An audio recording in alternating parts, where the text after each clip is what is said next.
Daniel Hayes never imagined that one snowy Boston night would trap him in a lie powerful enough to destroy him or save them both. When a billionaire CEO breaks down in front of a janitor's son and begs him to play her boyfriend, he says yes, but some performances cut too deep to ever walk away from. If you want to see how far a fake relationship can go before it becomes the realest thing in their lives, stay with me until the end. And don't forget to hit that like button and comment with your city so I can see how far this story travels. The snow came down hard that night, the kind that turned Boston into a black and white photograph. Daniel Hayes stood at his desk on the 7th floor of Sterling Enterprises, staring at spreadsheets that blurred together after 10 straight hours. His coffee had gone cold an hour ago. His back ached. His phone sat silent on the desk. No messages from his daughter because she was at her grandmother's for the weekend, probably already asleep. He should have left at 6. Hell, he should have left at 5. But the quarterly reports were due Monday, and his boss had made it clear that due Monday meant on my desk Sunday night. So here he was, alone in a building that felt like a mausoleum after dark, listening to the hum of the heating system and the occasional groan of the old pipes. Daniel rubbed his eyes and reached for his coat. Enough. He'd finish the rest tomorrow. That's when he heard it, crying. Not the polite, stifled kind. Not the kind you do in a bathroom stall hoping no one hears. This was raw, guttural. The sound of someone who'd forgotten they weren't alone. Daniel froze. The executive floor was 3 levels up, and at this hour, it should have been empty. He knew because he'd been working late enough times to memorize the rhythm of this building. The security guards' rounds at 9, the cleaning crew at 10, silence after that. But this wasn't silence. He told himself to leave. It wasn't his business. Whoever was up there didn't want to be found, or they wouldn't be crying like that in an empty office. But Daniel had never been good at minding his own business, not when someone sounded like they were breaking apart. He took the stairs. The executive floor was a different world. Marble instead of linoleum.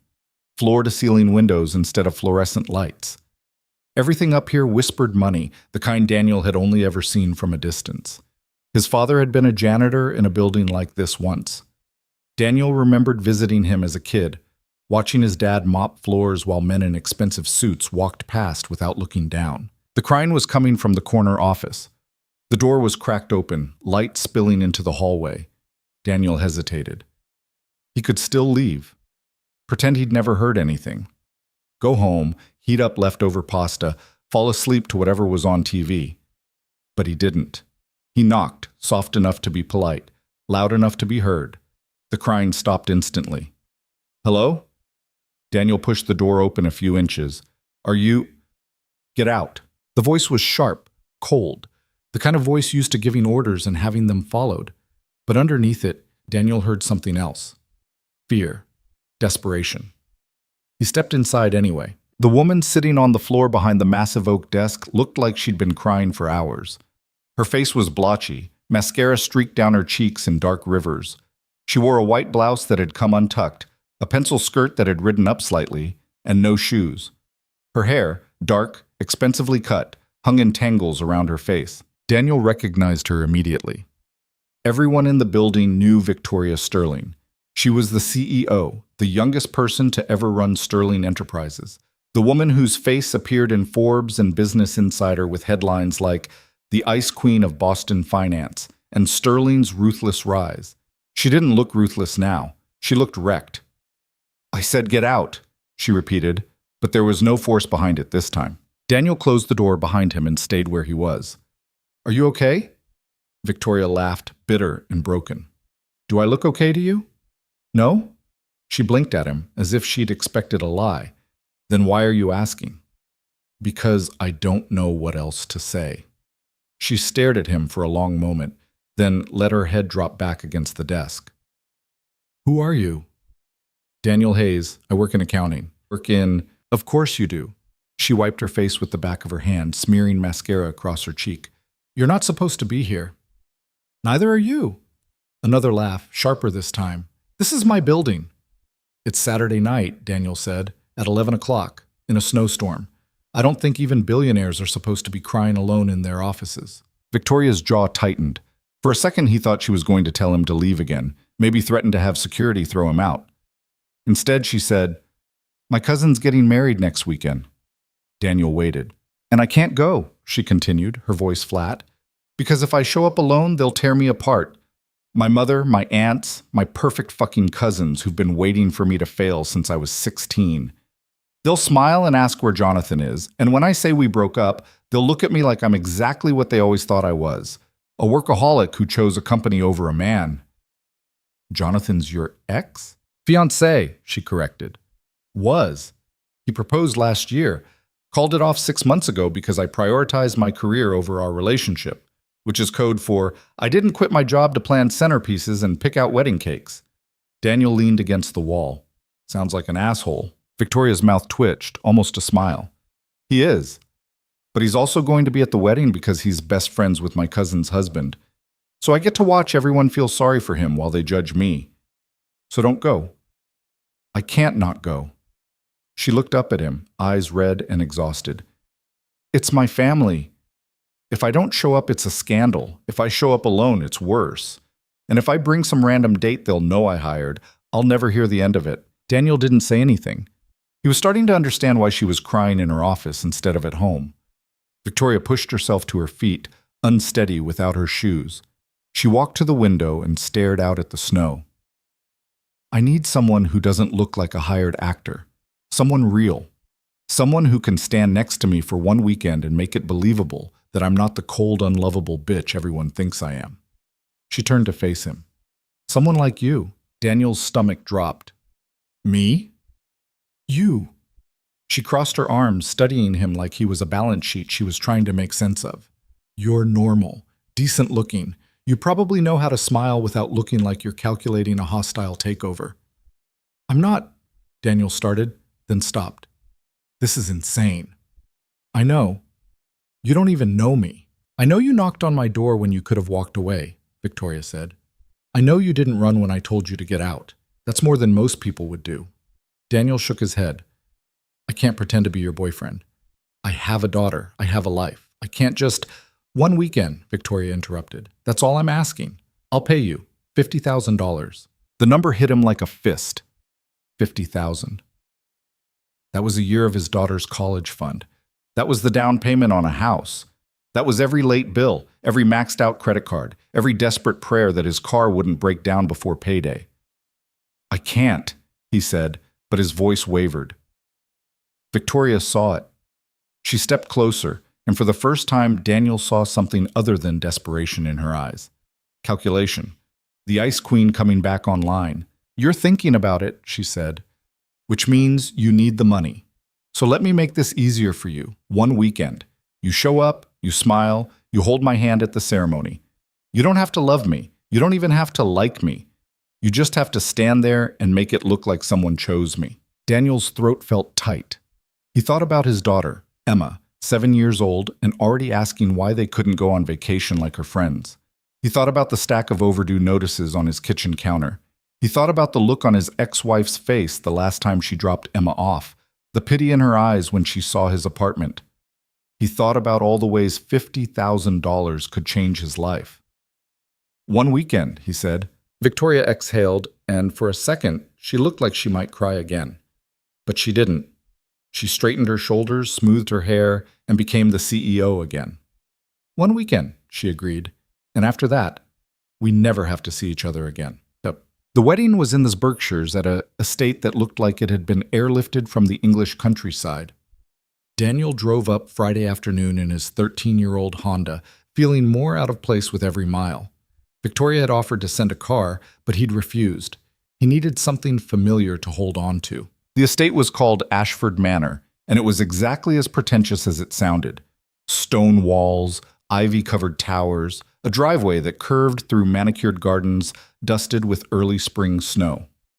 Daniel parked next to a Tesla and a Bentley and tried not to think about how much his car was lowering the property value. Victoria was waiting for him at the entrance, wearing jeans and a cashmere sweater that probably cost more than his rent.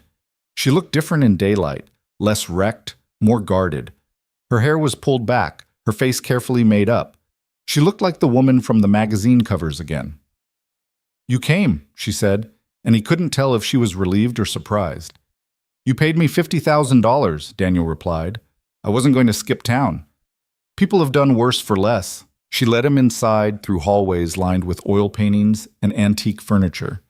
Everything smelled like money and old wood. Daniel felt like he was walking through a museum. "My mother's in the solarium," Victoria said. "My aunts are probably in the library. We'll avoid them as long as possible." "What's the plan?" "We met 6 months ago at a charity gala. You work in finance, keep it vague. We've been taking it slow because of my schedule and your daughter. You're steady, reliable, the kind of man who doesn't need the spotlight." Daniel raised an eyebrow. "You've thought about this." "I've thought about everything." She stopped outside a heavy wooden door. "This is your room. Mine's across the hall. Dinner's at 7. Try not to look terrified." "I'm not terrified." Liar. But she almost smiled when she said it. Trot. Dinner was a disaster waiting to happen. The dining room could have seated 40, but tonight there were only 12 of them. Victoria's mother, Evelyn Sterling, a woman who looked like she'd been carved from ice and disappointment. Her 2 aunts, Margaret and Diane, who smiled like sharks. Her cousin Natalie, the bride, glowing and sweet in a way that made Daniel think she might be the only decent person in the family. Natalie's fiancé, Colin, who looked mildly uncomfortable, and a handful of other relatives whose names Daniel immediately forgot. And Jonathan. He sat across from Victoria, tall and handsome in the kind of effortless way that made Daniel want to punch him. He had perfect teeth, perfect hair, and a smile that said he knew exactly how good-looking he was. "So Daniel," Evelyn said, her voice clipped and precise, "Victoria tells us you work in finance." "That's right," Daniel said. "Where did you go to school?" "State University. Nothing fancy." Margaret leaned forward. "And you have a daughter?" "Emma. She's 7. Diane's smile sharpened. "A single father. How modern." Victoria's hand found his under the table, her fingers cold and tense. "Daniel's a great dad," she said. "Emma's lucky to have him." "I'm sure," Evelyn murmured, in a tone that suggested the opposite. Jonathan swirled his wine. "It's interesting, isn't it? Victoria dating someone so grounded after everything." "After what?" Victoria's voice was dangerously calm. "After us." He smiled, and it didn't reach his eyes. "I just mean it's a big change. From someone in your world to someone in—" He gestured vaguely at Daniel. "His." Daniel felt Victoria's hand tighten on his. He set down his fork and looked Jonathan in the eye. "You're right," he said. "It is a big change, but some people don't need their partner to match their tax bracket. Some people just need someone who shows up." The table went silent. Jonathan's smile faltered. Evelyn's eyes narrowed. Margaret and Diane exchanged glances. And Victoria looked at him like she'd never seen him before. Natalie broke the tension with a nervous laugh. "Well, I think it's sweet. You two seem really happy." "We are," Victoria said, and for a second Daniel almost believed her. Later that night, Daniel stood on the balcony of his room, watching the snowfall.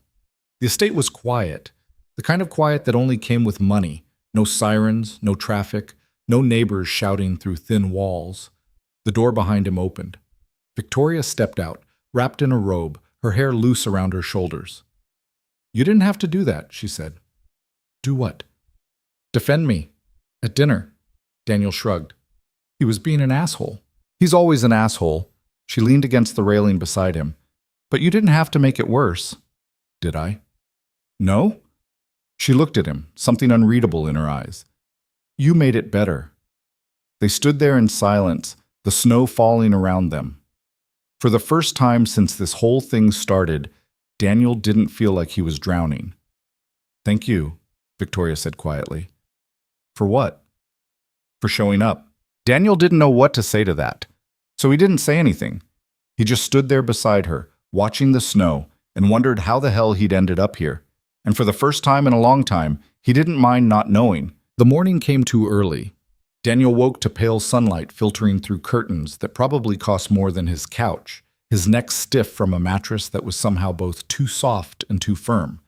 He checked his phone, 2 missed calls from his mother, a text from Emma asking if he was having fun at his work trip, and a reminder that the rehearsal dinner was at 6. He showered in a bathroom bigger than his bedroom, dried off with towels so thick they felt like blankets, and tried not to think about the fact that he was about to spend another day pretending to be in love with a woman he barely knew. Victoria was waiting for him in the hallway when he emerged, already dressed in dark slacks and a cream blouse that looked effortless in that way only expensive clothes could.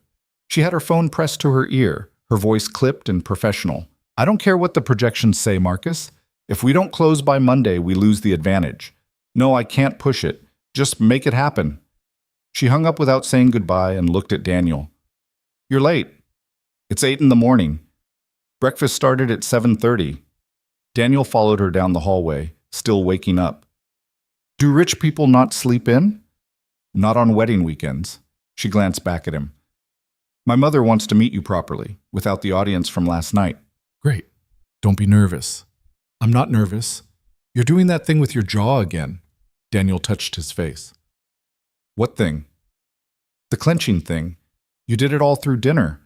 She stopped outside a sitting room where voices drifted through the partially open door.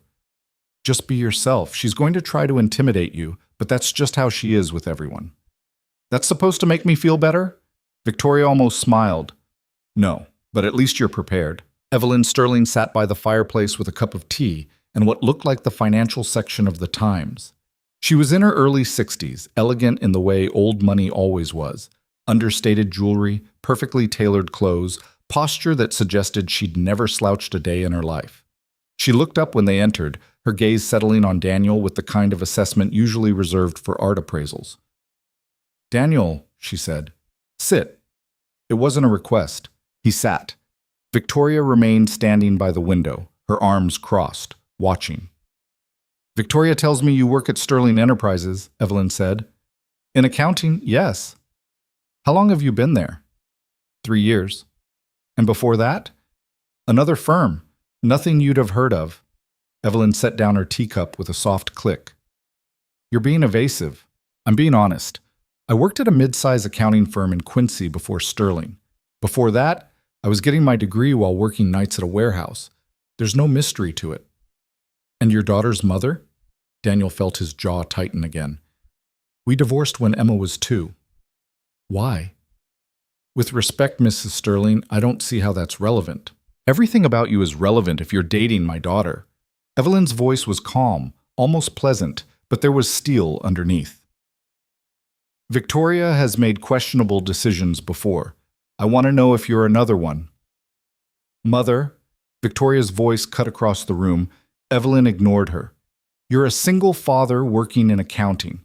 You drive a Honda that's older than most of our interns. You live in, where is it, Dorchester? Somerville. Somerville. In a 2-bedroom apartment, I assume, given your salary." She leaned forward slightly. "What exactly do you think you can offer my daughter?" The room went quiet. Daniel could feel Victoria's tension from across the room, could see her mother's satisfied expression, the way she sat back like she'd already won. He thought about the $50,000. He thought about the fact that this was all fake anyway, that in a few days he'd go back to his real life and none of this would matter. But then he looked at Victoria, standing by the window with her arms wrapped around herself, and something in her expression made him angry. "I can offer her someone who doesn't measure her worth by her stock portfolio," Daniel said. "Someone who asks how her day was and actually wants to hear the answer. Someone who doesn't expect her to be perfect every second of every day." He stood up. "I don't know what your daughter told you about how we met, but I can tell you this. She's the smartest person I've ever known, and the kindest when she lets herself be, and if you can't see that, then maybe the problem isn't with her choices." Evelyn's expression didn't change, but something flickered in her eyes. Surprise, maybe. Or calculation. "You're either very brave or very stupid," she said finally. "Probably both." "Mother, we're done here." Victoria moved toward the door, her face unreadable. "Come on, Daniel." He followed her out, his heart still pounding. They walked in silence down the hallway, through a conservatory filled with plants he couldn't name, and out into the garden where the snow had mostly melted overnight. Victoria stopped by a stone bench, her back to him. "You didn't have to do that." "Yeah, I did." "She's going to hate you now." "She already hated me." Daniel shoved his hands in his pockets. "At least now she knows I'm not going to roll over for her." Victoria turned around, and there was something raw in her face that caught him off guard. "Why are you doing this?" "What do you mean? You're paying me. No. She shook her head. Last night at dinner, just now with my mother. You don't have to defend me. You don't have to mean any of it. You just have to stand there and look like you care, but you keep doing more. Daniel didn't know how to answer that, because the truth was, he didn't know why either. Maybe it was because he'd seen her crying in her office and couldn't forget it. Maybe it was because her mother reminded him of every person who'd ever looked at him like he wasn't good enough. Maybe it was because when she looked at him like she was looking at him now, he didn't feel like he was pretending anymore. Your family's full of assholes, he said instead. Someone should tell them. Victoria laughed, sudden and genuine, and it transformed her face completely. They really are, aren't they? The worst. Jonathan's going to be even worse at the rehearsal dinner. He's been texting Natalie, fishing for information about you. What kind of information? Everything. Where you went to school, where you live, how much you make. He's probably already Googled you. Daniel grimaced. There's not much to find. That'll make him more suspicious. She sat down on the bench, patting the space beside her. We should get our story straight, in case he starts asking questions. He sat. The stone was cold even through his jeans. What do you want to know? Tell me about Emma. The question surprised him. What about her? Everything. Her favorite color, what she likes to eat, what she's afraid of. If we're supposed to be together, I should know your daughter. So he told her about how Emma loved purple, but only certain shades, how she'd eat mac and cheese for every meal if he let her, how she was afraid of the dark, but too proud to admit it. So she kept a nightlight shaped like a rabbit that she claimed was just for decoration. He told her about the time Emma tried to cut her own hair and ended up with a bald spot she covered with a headband for 3 months. About how she wanted to be a veterinarian but got squeamish around blood. About how she asked questions constantly, exhausting questions, the kind that made him realize how little he actually knew about the world. Victoria listened without interrupting, her expression softening with every detail. When he finished, she was quiet for a moment. You're a good father, she said finally. I'm a broke father who works too much and forgets to pack her lunch half the time. You're a good father, she repeated, firmer this time. Trust me, I know the difference. Before he could respond, voices echoed from the house. Victoria straightened, her face smoothing into something more neutral. That's Natalie, and probably Colin. We should go say hello. The bride and groom were in the kitchen, Natalie hip-deep in seating charts while Colin made coffee. She looked up when they entered, her face lighting up in a way that made Daniel think she might actually be genuinely happy to see them. There you are. She abandoned the seating chart and hugged Victoria, who stiffened for half a second before awkwardly returning it. I was starting to think you were avoiding me. Just avoiding Mother. Smart. She's been interrogating everyone this morning. Natalie turned to Daniel, still smiling. I'm sorry about dinner last night. Jonathan was being a complete ass. It's fine. It's not fine. He's still bitter about the breakup and taking it out on everyone. She glanced at Victoria. I told him to stay home, but Colin insisted. Colin looked up from the coffee maker. Jonathan's my best friend. I couldn't not invite him to my wedding. You could have asked him to behave like a human being, Natalie countered. I did. He said he would. And you believed him? She sighed and turned back to Victoria. I'm really glad you're here, and that you brought Daniel. It's nice seeing you happy. Victoria's hand found Daniel's, her fingers threading through his in a gesture that was starting to feel automatic. Thanks, Nat. Are you staying for the whole weekend? Of course. Good. Because I need someone to run interference with Aunt Margaret.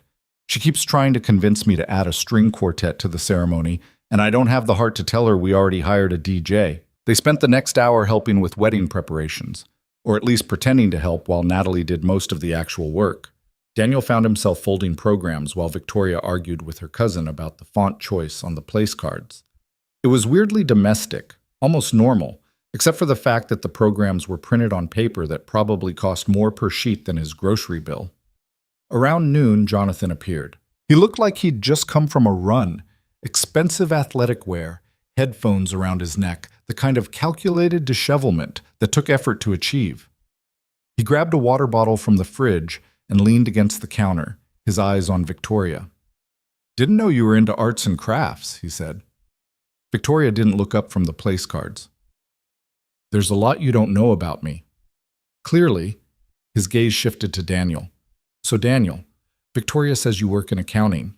That's right. At Sterling? Yes. Interesting. I don't remember seeing you at any of the company events. Daniel kept his voice even. I don't usually go to those. Why not? Because I'm not a fan of small talk with people I don't like. Jonathan's smile tightened. You're direct. You're nosy. Natalie made a sound that might have been a laugh or a cough.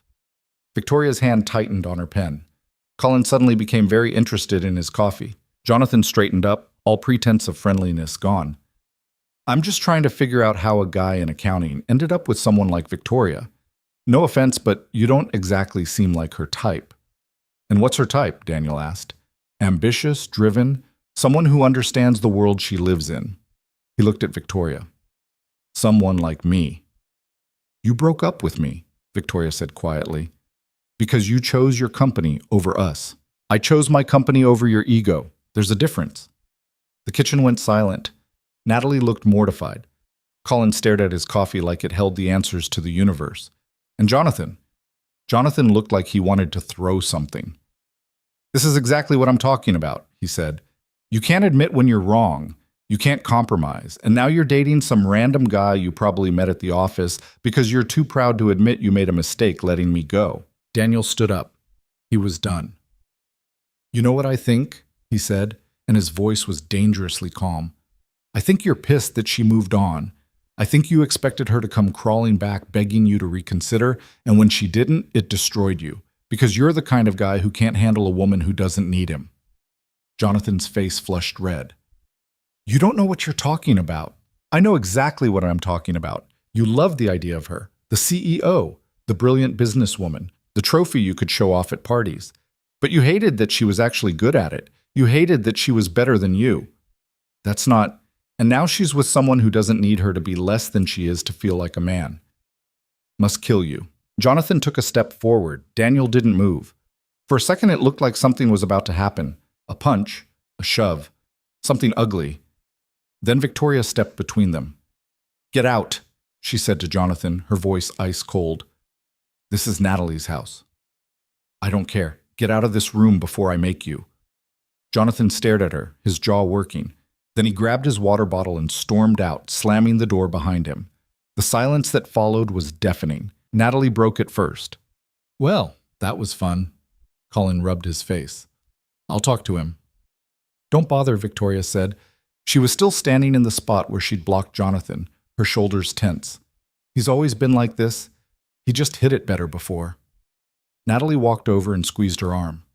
I'm sorry. I should have told Colin to uninvite him. It's your wedding. You shouldn't have to uninvite anyone because of me. Still, she glanced at Daniel. That was pretty badass, by the way. Daniel's adrenaline was starting to fade, leaving him shaky. Yeah, well, I don't like bullies. Victoria turned to look at him, and there was something in her expression he couldn't read. Gratitude, maybe. Or something deeper. Come on, she said. Let's get some air. They ended up by the lake behind the estate, a stretch of dark water surrounded by bare trees. The wind was cold, cutting through Daniel's jacket, but he didn't mind. It felt good to be away from the house, from Jonathan, from the constant performance. Victoria stood at the edge of the water, her arms wrapped around herself. You didn't have to do that. You keep saying that, because you keep doing things you don't have to do. She turned to face him. This was supposed to be simple. You show up, you smile, you collect your money, but you keep making it complicated. How? By acting like you actually give a damn. Daniel stepped closer. Maybe I do. You don't even know me. I know you cry in your office when you think no one's listening. I know your family treats you like a business plan instead of a person. I know you're terrified of being alone, but you push everyone away before they can leave first. He paused. And I know you're a hell of a lot stronger than you think you are. Victoria's eyes were bright, like she might cry again, but she didn't. Instead, she laughed, shaky and raw. You really are making this complicated. Sorry. Don't be. She looked out at the water.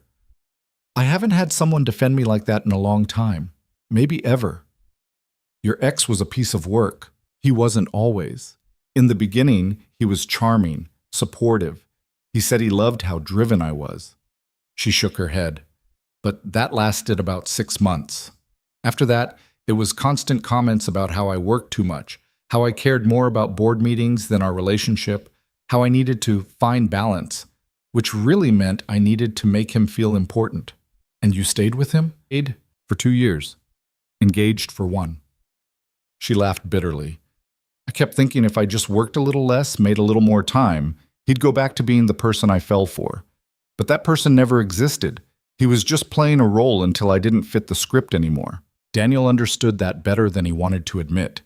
His ex-wife had said something similar when she left, that he was married to his work, that Emma deserved a father who was actually present, that she couldn't compete with his ambition. The irony was that he'd never been ambitious. He'd just been desperate. Desperate to provide, to prove he was worth something, to make up for growing up with nothing. But desperation looked a lot like ambition from the outside, and his ex had never been able to tell the difference. My ex-wife left because she said I was never home, he said. She wasn't wrong. I was working 2 jobs, trying to pay off student loans and keep us afloat, but all she saw was someone who chose work over family. Did you? I don't know. Maybe. He picked up a stone and tossed it into the water. After she left, I cut back to 1 job, spent more time with Emma, tried to be the father she deserved. But there's always this voice in my head saying it's not enough, that I'm not enough. Victoria was quiet for a moment. Then she said, "You're enough for Emma." "How do you know?" "Because you talk about her like she's the best thing that ever happened to you. And kids know when they're loved like that." Something in Daniel's chest loosened. He didn't know if she was right, but he wanted to believe her. They stood there for a while, not talking, just watching the water and the trees and the sky that was starting to darken with the promise of more snow. And for the first time since this whole charade started, Daniel didn't feel like he was playing a role. He just felt like himself. "We should head back," Victoria said eventually. "Rehearsal dinner's in a few hours, and I need to mentally prepare for round 2 with my mother." "Is she going to grill me again?" "Probably, but you'll be fine. You're good at standing your ground." "Is that a compliment?"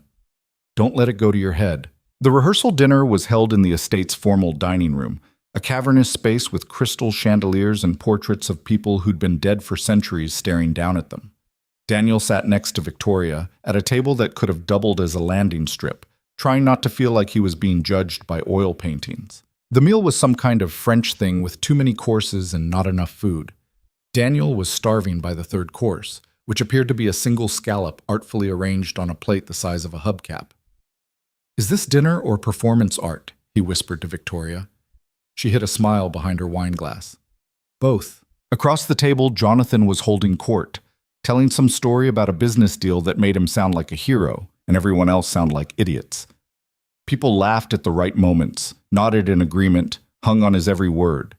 Daniel wanted to leave. Evelyn sat at the head of the table, watching everything with the focus of a general surveying a battlefield. When she caught Daniel's eye, she raised her wineglass in what might have been a toast or a threat. "She's testing you," Victoria murmured. "I noticed. Just ignore her." But ignoring Evelyn Sterling was like ignoring a hurricane. Halfway through the 5th course, something that might have been fish but could also have been a decorative napkin, she tapped her glass with a fork. "I'd like to propose a toast," she said, and the room went quiet. "To Natalie and Colin. May your marriage be built on honesty, respect, and a shared understanding of what it means to commit to another person." Everyone raised their glasses. Daniel did too, but he caught the way Evelyn's eyes lingered on Victoria when she said the word commitment. Victoria's hand tightened on her glass. Jonathan, apparently unable to read a room, raised his own glass. "And may you never make the mistake of choosing your career over the person you love." The temperature in the room dropped 10 degrees. Natalie looked horrified. Colin looked like he wanted to disappear. Victoria's face went pale, then red. And Daniel was done. He stood up, his chair scraping against the floor. Every eye in the room turned to him. "I have a toast too," he said. His voice was steady, but his hands weren't.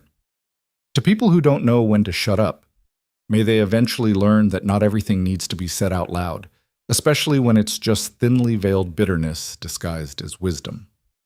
Jonathan's face went red. "Excuse me?" "You heard me." Daniel looked around the table. "I've been here for 2 days. And I've watched all of you treat Victoria like she's some kind of puzzle you need to solve.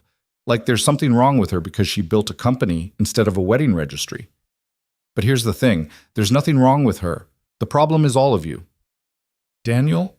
Victoria started, but he kept going. She's brilliant and driven, and she works her ass off to run a company that employs thousands of people. She makes hard decisions that most of you wouldn't have the guts to make. And instead of being proud of her, you treat her like she's defective, like she needs to be fixed. Evelyn's expression was unreadable. Margaret and Diane looked scandalized. Natalie looked like she might cry. Jonathan stood up.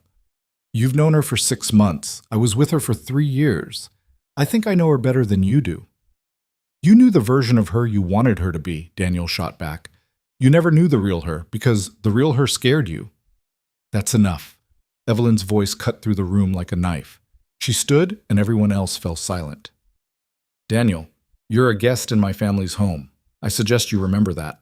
With respect, Mrs. Sterling, your family's been making Victoria feel unwelcome in her own life for years, so maybe it's time someone said something. The silence that followed was absolute. Then Victoria stood up. She took Daniel's hand, her grip tight enough to hurt. We're leaving, she said. Victoria, her mother started. I'll see you at the wedding tomorrow. Maybe. She pulled Daniel toward the door, ignoring the shocked faces, the whispered comments, Jonathan's angry protests. They didn't stop until they were outside, the cold air hitting them like a slap. Victoria was shaking, but Daniel couldn't tell if it was from anger or something else. I can't believe you just did that, she said. I'm sorry. I shouldn't have. No. She turned to face him, and her eyes were bright with tears that hadn't fallen yet.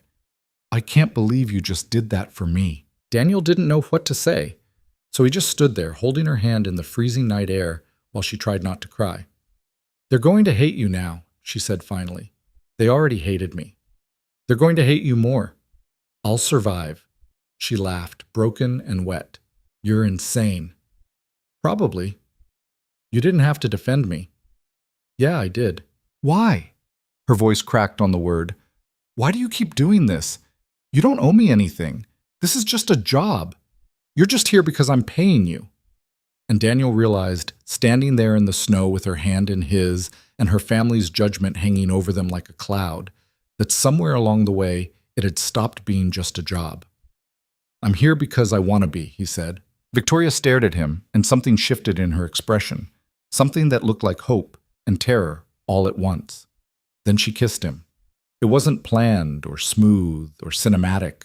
It was desperate and messy and real, her hands fisting in his jacket, his arms coming around her like it was the most natural thing in the world. She tasted like wine and salt, and something he couldn't name but didn't want to forget.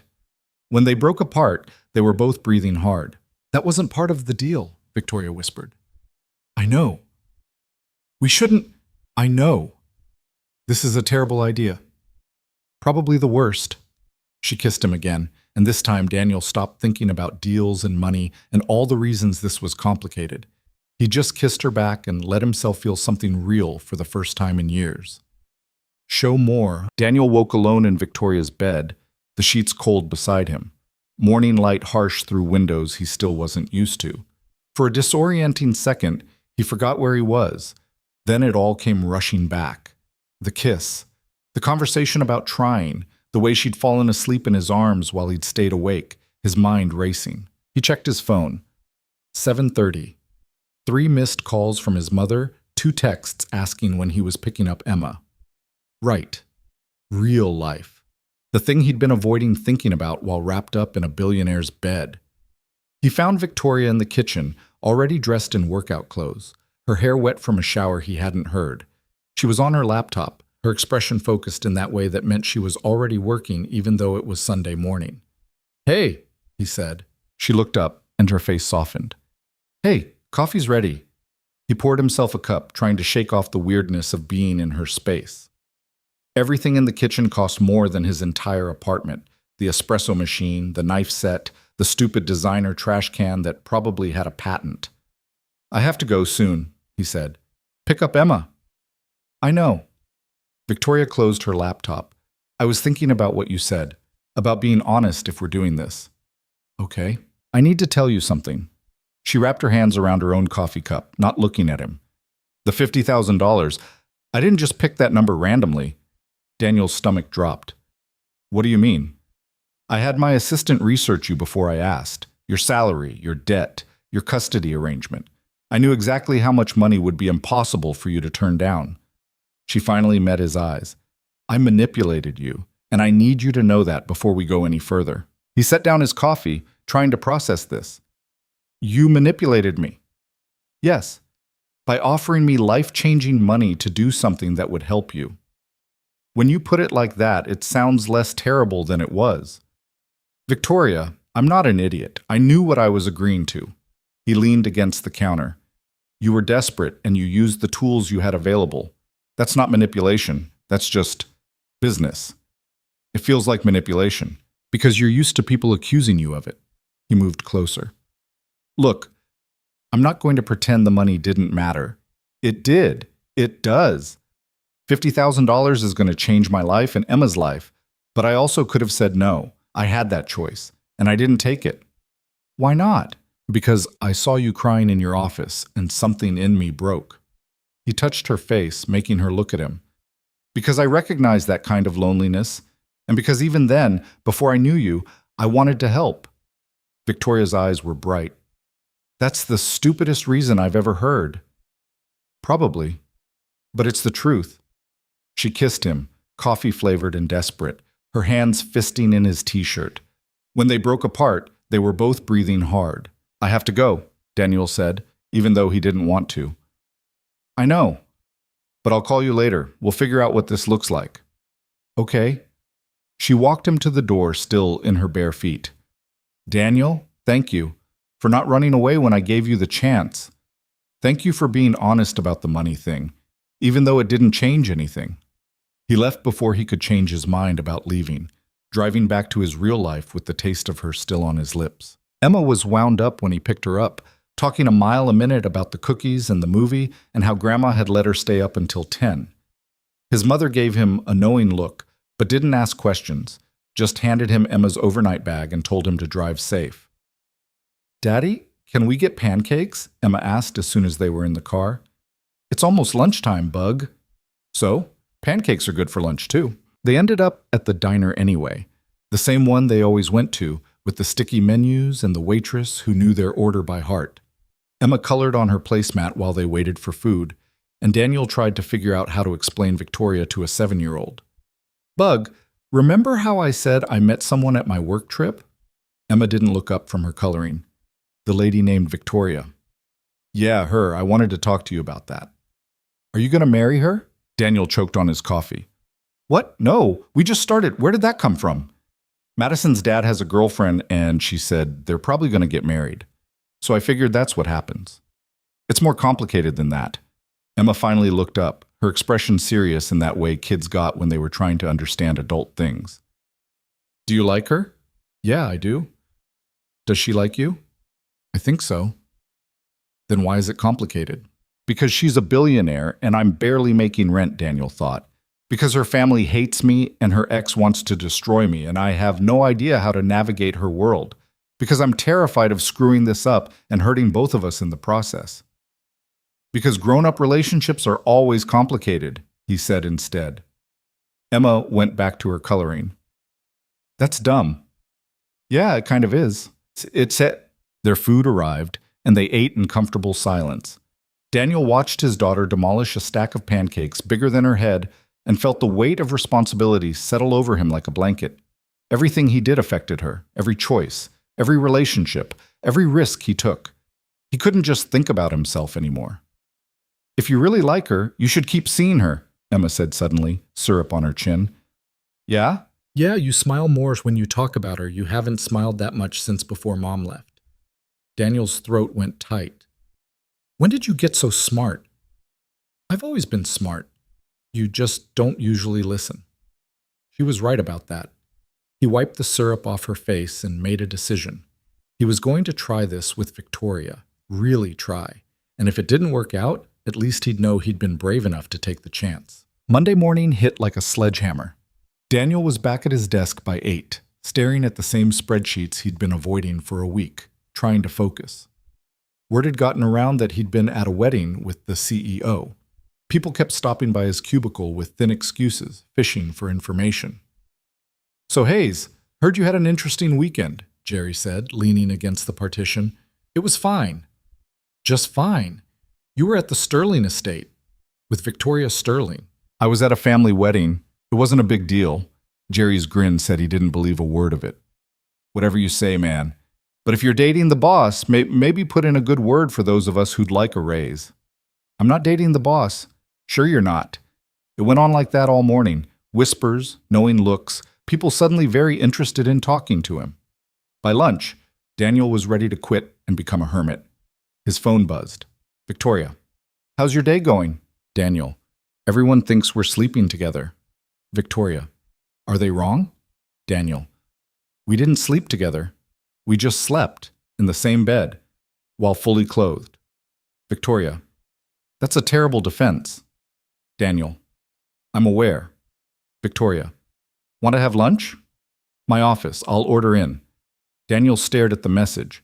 Lunch in her office would just fuel the rumors, but he also really wanted to see her. "Daniel, what are you ordering?" "Victoria, Thai. Your usual." She remembered his usual. That shouldn't have made his chest feel warm, but it did.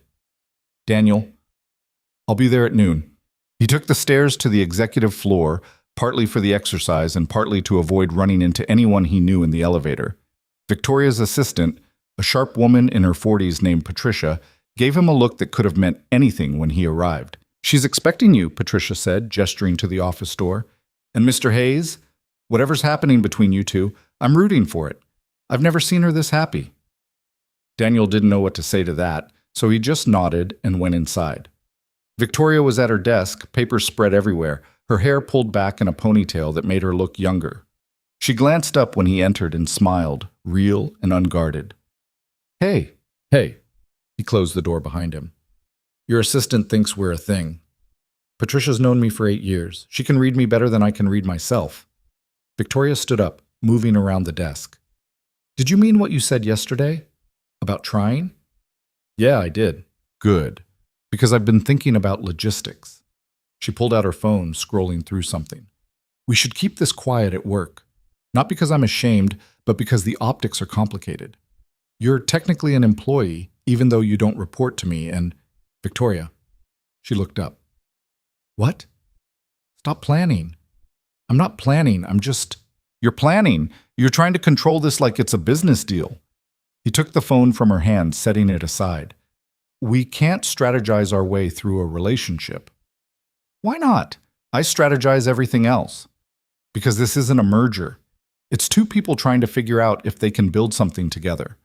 And that requires actually being together, not just optimizing for efficiency." She stared at him and he watched her face cycle through emotions. Frustration, fear, and finally something that looked like relief. "I don't know how to do that," she admitted. "The not planning thing. The just being thing. I've spent my entire adult life analyzing risk and making calculated decisions." "I know, that's what makes you good at your job." He pulled her closer. "But I'm not your job, and I need you to just be with me. Messy and uncertain in all of it. What if I'm terrible at it?" "Then you'll be terrible at it, and we'll figure it out anyway." The Thai food arrived, and they ate at the small table by her window overlooking the city. Victoria asked about Emma, about his weekend after he'd left the estate, about his week ahead. Normal questions, the kind people asked when they were trying to know each other. "Emma wants to meet you," Daniel said between bites of pad thai. Victoria's fork stopped halfway to her mouth. "She does?" "Yeah, I told her about you this morning. She asked if we were getting married. We've known each other for a week." "Try telling that to a 7-year-old," he smiled. "But yeah, she's curious. And I figured if we're doing this, she should know about it. She's the most important person in my life. I'm not going to hide you from her." Victoria set down her fork, her expression unreadable. "What if she doesn't like me?" "She'll like you." "You don't know that." "I do. Because you showed up when you said you would. You were honest with me even when it was hard, and you make me happy." He reached across the table for her hand. "Kids notice that stuff." "I've never been around kids much. I don't know what to talk to them about." "Just be yourself. Ask her questions. She loves talking about rocks and soccer and her friend Madison, who's apparently a terror on the playground. Victoria laughed despite herself. Okay, when? Whenever you're ready. No pressure. They finished lunch and Daniel headed back to his desk, feeling lighter than he had all day. Jerry immediately pounced. Thai food, huh? That's cozy. We had a meeting in her office with the door closed for an hour. Daniel sighed. Do you have actual work to do, or is bothering me your full-time job now? I'm multitasking. But Jerry's expression turned more serious. Real talk, though. Are you sure you know what you're doing? Victoria Sterling isn't exactly known for long-term relationships, and office romances get messy fast. It's not an office romance. You met at the office. She's the CEO. You're in accounting. That's literally the definition of an office romance. We met when I found her crying at 11 o'clock on a Saturday night. The office was just the location. Jerry whistled low. You found Victoria Sterling crying and lived to tell about it? Barely. Daniel turned back to his computer. Look, I appreciate the concern, but I know what I'm doing. Do you, though? The question sat with him for the rest of the day. Did he know what he was doing? He was a single father with credit card debt and a 13-year-old Honda getting involved with a woman who probably spent more on coffee in a month than he made in a year. On paper, it was insane, but life wasn't lived on paper. And Victoria made him feel something he hadn't felt in years.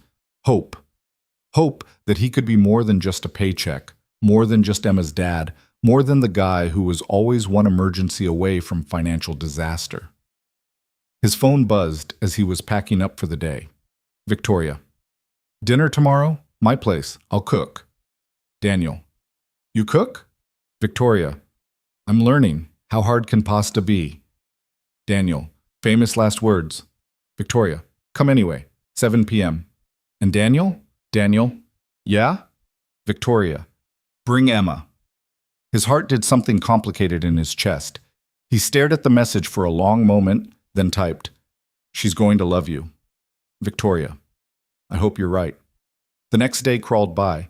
Daniel picked up Emma from school, drove her home, and tried to figure out how to explain where they were going. Bug, remember Victoria, the lady I told you about? Emma was in her room arranging her rock collection by color. Your girlfriend? I didn't say she was my girlfriend. But she is, right? It's complicated. Emma rolled her eyes in a way that was way too advanced for 7. Adults always say that, yes or no? Yes, kind of. We're figuring it out. Okay, what about her? She invited us to dinner tonight, at her place. Emma looked up, interested now. Is she a good cook? I have no idea. Is her place nice? Very nice. Nicer than ours?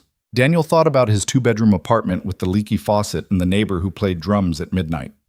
Yeah, nicer than ours. Okay, I'll go, but I'm bringing Mr. Whiskers. She held up a stuffed rabbit that had seen better days. Deal. They arrived at Victoria's building at 7 sharp. The doorman recognized Daniel from the day before and waved them through to the elevator. Emma was quiet in the elevator, clutching Mr. Whiskers, her eyes wide as she took in the marble and the mirrors and the general sense of expensive. Daddy, are we rich now? She whispered. No, Bug, we're not rich. Victoria is. Oh. She thought about this. Is that weird? Yeah, it's pretty weird. Victoria answered the door in jeans and a sweater, her hair down, flour on her cheek. She looked nervous, which Daniel had never seen before. It made him love her a little more. Hi, she said, looking at Emma. You must be Emma. I'm Victoria. Emma studied her with the kind of unblinking assessment only kids could pull off. You have flour on your face. Victoria touched her cheek, then laughed. I do. I was making pasta from scratch. It's not going well. Pasta's easy. You just boil water. I'm making the actual pasta with a machine. It seemed like a good idea an hour ago. Can I see? Victoria looked at Daniel, who nodded. Yeah, come on in. The condo was huge, all floor-to-ceiling windows and expensive furniture and art that probably cost more than Daniel's car. But the kitchen was a disaster. Flour everywhere, a pasta machine that looked like it had exploded, Victoria's laptop open to a YouTube tutorial. Emma's eyes lit up. You're making a mess. A huge mess, Victoria agreed. Want to help? They spent the next hour covered in flour, making pasta that was lumpy and uneven and probably wouldn't cook right. Emma talked nonstop, telling Victoria about school and soccer and her rock collection and how her friend Madison had a pet hamster. Victoria listened like Emma was the most interesting person she'd ever met, asking questions and laughing at the right moments. Daniel watched them from the doorway, his heart doing that complicated thing again. This was what he'd been afraid of, getting Emma attached to someone who might not stick around. But watching Victoria show his daughter how to work the pasta machine, flour in both their hair, laughing like they'd known each other for years, he couldn't regret it. The pasta was terrible, gummy and thick and weirdly textured. They ordered pizza instead, eating it on Victoria's balcony even though it was cold, Emma wrapped in a blanket that probably cost more than Daniel's rent. "This is the best pizza I've ever had," Emma declared. "It's the same pizza we always get," Daniel pointed out. "But we're eating it on a balcony with a view. That makes it better." She turned to Victoria. "Do you live here alone?" "I do. That's sad. Big places should have families in them." Victoria's expression flickered with something Daniel couldn't quite read. "You're probably right. You should get a dog. Dogs are good for people who live alone." "I travel too much for a dog." "Then you should travel less. Work isn't as important as dogs."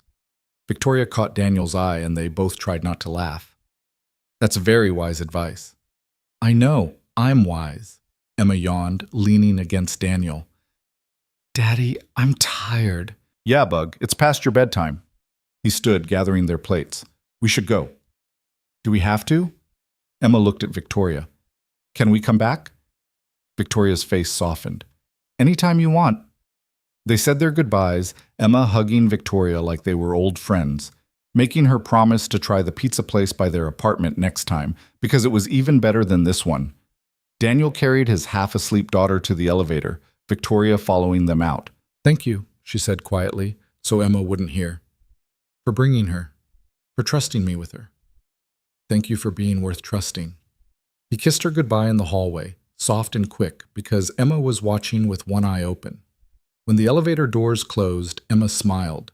"I like her, Daddy." "Yeah, Bug. Me too." "Are you going to marry her?" "Slow down. We just started dating." Madison's dad married his girlfriend after 6 months. They're very happy. Good for Madison's dad. He adjusted her in his arms as they reached the lobby. "How about we just see what happens?" "Okay, but I think you should marry her. She's nice and she makes you smile and she's really bad at making pasta." Daniel laughed despite himself. "Those are good reasons." "I know." Emma yawned again. "Plus her apartment is really nice. We could have so many sleepovers there." "That's not how it works." "It should be." He carried her to this car, buckled her in, and drove home through streets that felt different now. Less like a city that was indifferent to him and more like a place where things were possible. Where he could be a single dad working in accounting and also the guy dating the CEO. Where his daughter could eat pizza on a billionaire's balcony and make her laugh about dogs. His phone buzzed at a red light. "Victoria." "Emma's amazing. You've done an incredible job with her." "Daniel." "She liked you too." "Fair warning, she's already planning our wedding." Victoria. "Only our wedding? I thought she'd have our whole lives mapped out by now." Daniel. "Give her time. She's thorough." Victoria. "I can't stop thinking about you." Daniel. "Good. I can't stop thinking about you either." The light turned green and Daniel drove home, his daughter asleep in the back seat, his future uncertain but feeling less scary than it had a week ago. The next few days blurred together. Work, Emma. Stolen moments with Victoria when their schedules aligned. She came to his apartment for the first time, looking adorably out of place among his secondhand furniture and Emma's scattered toys. She helped Emma with homework, made dinner in his tiny kitchen, fell asleep on his couch watching a movie. "This is nice," she said one night, her head on his shoulder. "My couch is nice. It's from a yard sale." Not the couch. This. Being normal. Not having to perform. Daniel kissed the top of her head. "You can be normal here anytime you want." "What if I want to be normal here all the time?" His heart stuttered. "What are you saying?" "I'm saying I'm tired of going home to an empty condo. I'm saying I want more nights like this. I'm saying..." She sat up, looking at him directly. "I'm saying I'm falling for you, Daniel. Fast and hard, and in a way that's probably going to hurt me. But I don't care. Victoria, but I know it's too soon. I know we haven't figured everything out yet, but I need you to know where I'm at, because I can't keep pretending this is casual when it's the most important thing in my life right now. Daniel pulled her close, his throat tight. I'm falling for you too. Have been since you cried in my arms and trusted me enough to be honest about the money. So what do? We keep going. We keep being honest. We keep showing up for each other. He tilted her face up to his. And we stop being scared of how much this matters. I'm terrified. Me too. But I'd rather be terrified with you than safe alone. She kissed him, and it felt like a promise. Like they were both jumping off a cliff and trusting the other person to catch them. They didn't sleep together that night. Emma was in the next room, and Victoria wasn't ready to cross that line yet. But they fell asleep on his terrible couch, tangled together. And when Daniel woke up at 3 a.m. to carry her to his bed, she mumbled something about loving him that made his heart stop. He wasn't sure if she'd remember saying it in the morning, but he'd remember. He'd hold on to it like a lifeline because it was the first time anyone had loved him for exactly who he was, broke and imperfect and doing his best, instead of who they needed him to be. By Friday, the office gossip had reached critical mass. Someone had apparently seen them having lunch together multiple times. Someone else had noticed Victoria smiling at her phone. The whispers followed Daniel everywhere. He was heading to a meeting when Jonathan appeared, blocking his path. Hayes, right? Jonathan's smile didn't reach his eyes. I've been hearing interesting things about you. Then you should stop listening to gossip. It's not gossip when it's true. You're dating Victoria. Daniel kept his expression neutral. I don't see how that's your business. It's my business when someone's taking advantage of her. What's your angle? Money? Access? Planning to leak company secrets to a competitor? My angle is that I like her. Novel concept, I know. Jonathan's jaw tightened. She's going to figure you out eventually. You're not the first person to try to use her connections for personal gain. Is that what you did? The question landed like a punch. Jonathan's face went red. I loved her. No, you didn't. You loved what she could do for you. There's a difference. Daniel stepped around him. And for the record, I'm not interested in her money or her connections. I'm interested in her, the actual person underneath all the CEO bullshit. You should try it sometime. He walked away before Jonathan could respond, his hands shaking with adrenaline. That was stupid. Jonathan was connected, influential, the kind of person who could make Daniel's life hell if he wanted to. But Daniel was tired of being afraid. Tired of letting people like Jonathan, people who measured others by their bank accounts, make him feel small. His phone buzzed. Victoria. Jonathan just called me. What happened? Daniel. We had words. I may have implied he never actually loved you. Victoria. Daniel. I'm not apologizing. He's an asshole who treats you like a status symbol. Victoria. I know, but picking fights with him isn't smart. Daniel. I didn't pick a fight. I just refused to let him intimidate me. There was a long pause, then, that's actually pretty hot. Daniel. Yeah? Victoria. Yeah, come to my office. I want to properly thank you for defending my honor. Daniel. We're supposed to be keeping this professional at work. Victoria. We can be professional later. Right now I want to kiss you. He took the stairs to her office 2 at a time, probably looking like an idiot, definitely not caring. Patricia raised an eyebrow when he arrived, but buzzed him through without comment. Victoria was waiting, and the second the door closed, she was kissing him, fierce and possessive and perfect. You're going to get us both fired, Daniel said when they came up for air. I'm the CEO. I can't fire myself. You can definitely fire me. Not happening. You're mine now. She kissed him again, softer this time. Thank you for standing up to him, for seeing me as more than what I can do for you. That's not something you should have to thank me for. But I do, because most people don't. She rested her forehead against his. I'm in love with you, Daniel Hayes, and it's the scariest thing I've ever felt. His heart was going to explode.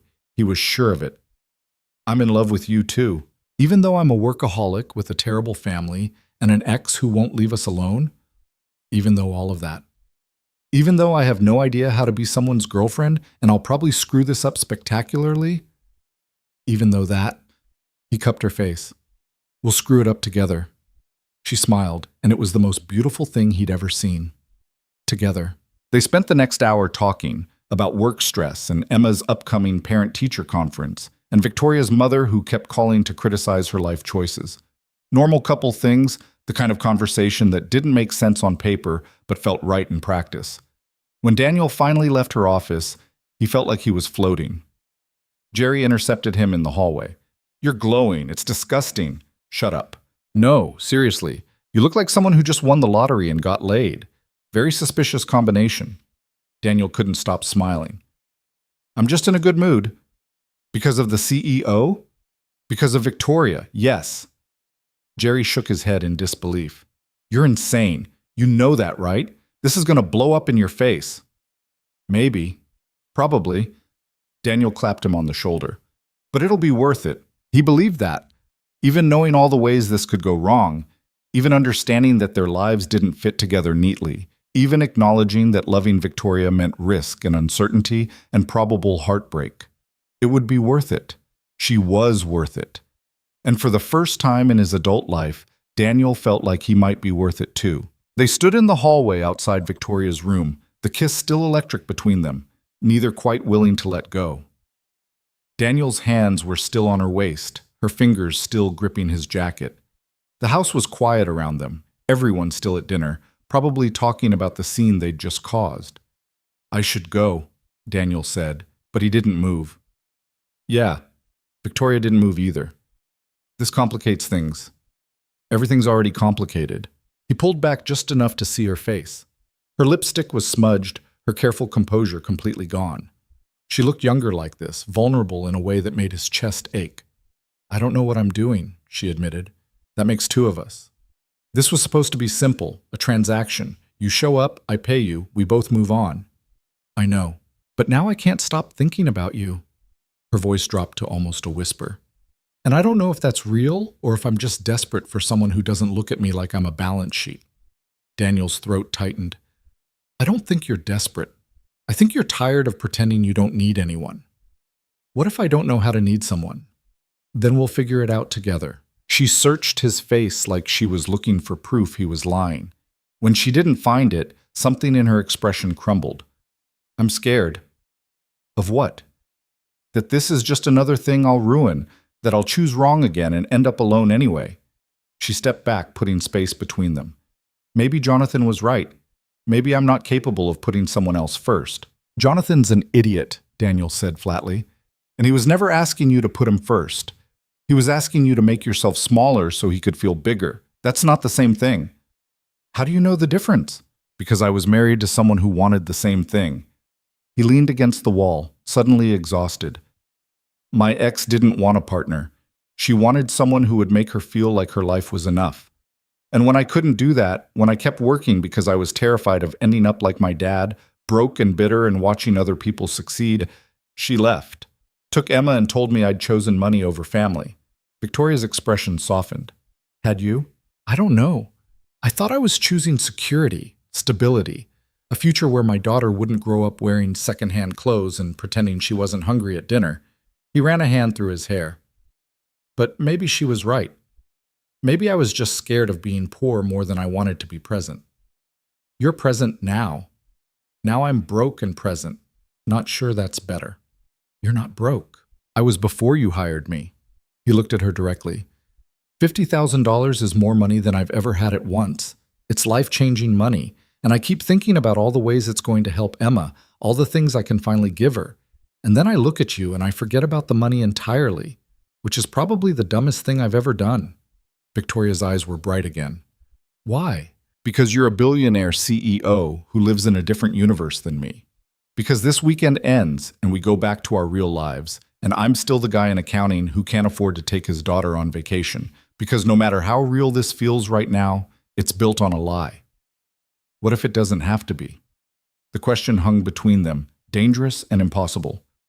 "Victoria, I'm serious. What if we tried this, actually tried it, not as some fake arrangement, but as something real?" Daniel wanted to say yes. He wanted it so badly it hurt, but he'd learned a long time ago that wanting something didn't make it possible. "Your family would never accept me," he said. "Your world would never accept me. And eventually you'd realize that too, and we'd both end up hurt. You don't know that. I do. Because I've seen the way they look at me, like I'm something you picked up at a thrift store that you'll get tired of eventually. He pushed off the wall. I should go back to my room, get some sleep. Tomorrow's the wedding, and we still have to get through that. Daniel, wait. But he was already walking away because if he stayed another second, he'd do something stupid like believe her. Like believe that a guy from Somerville could actually build a life with a woman who owned buildings. He made it to his door before she called after him. I meant it, she said, her voice carrying down the hallway. What I said about wanting to try. I know it's complicated and probably impossible, but I meant it. Daniel looked back at her, standing in front of her door with her arms wrapped around herself, looking smaller than he'd ever seen her. I know you did, he said quietly. That's what scares me. He went into his room before she could respond, closing the door and leaning against it like it could keep out all the ways he was already in too deep. His phone buzzed, a text from his mother. How's the work trip? Emma misses you. He typed back, miss her too, home tomorrow night. Another buzz, this time from Emma herself. Daddy, when are you coming home? Grandma says you're at a fancy place. Did you see a princess? Daniel smiled despite himself. No princesses, just boring adult stuff. How's Grandma's? Good. We made cookies. She let me eat 4. Only 4?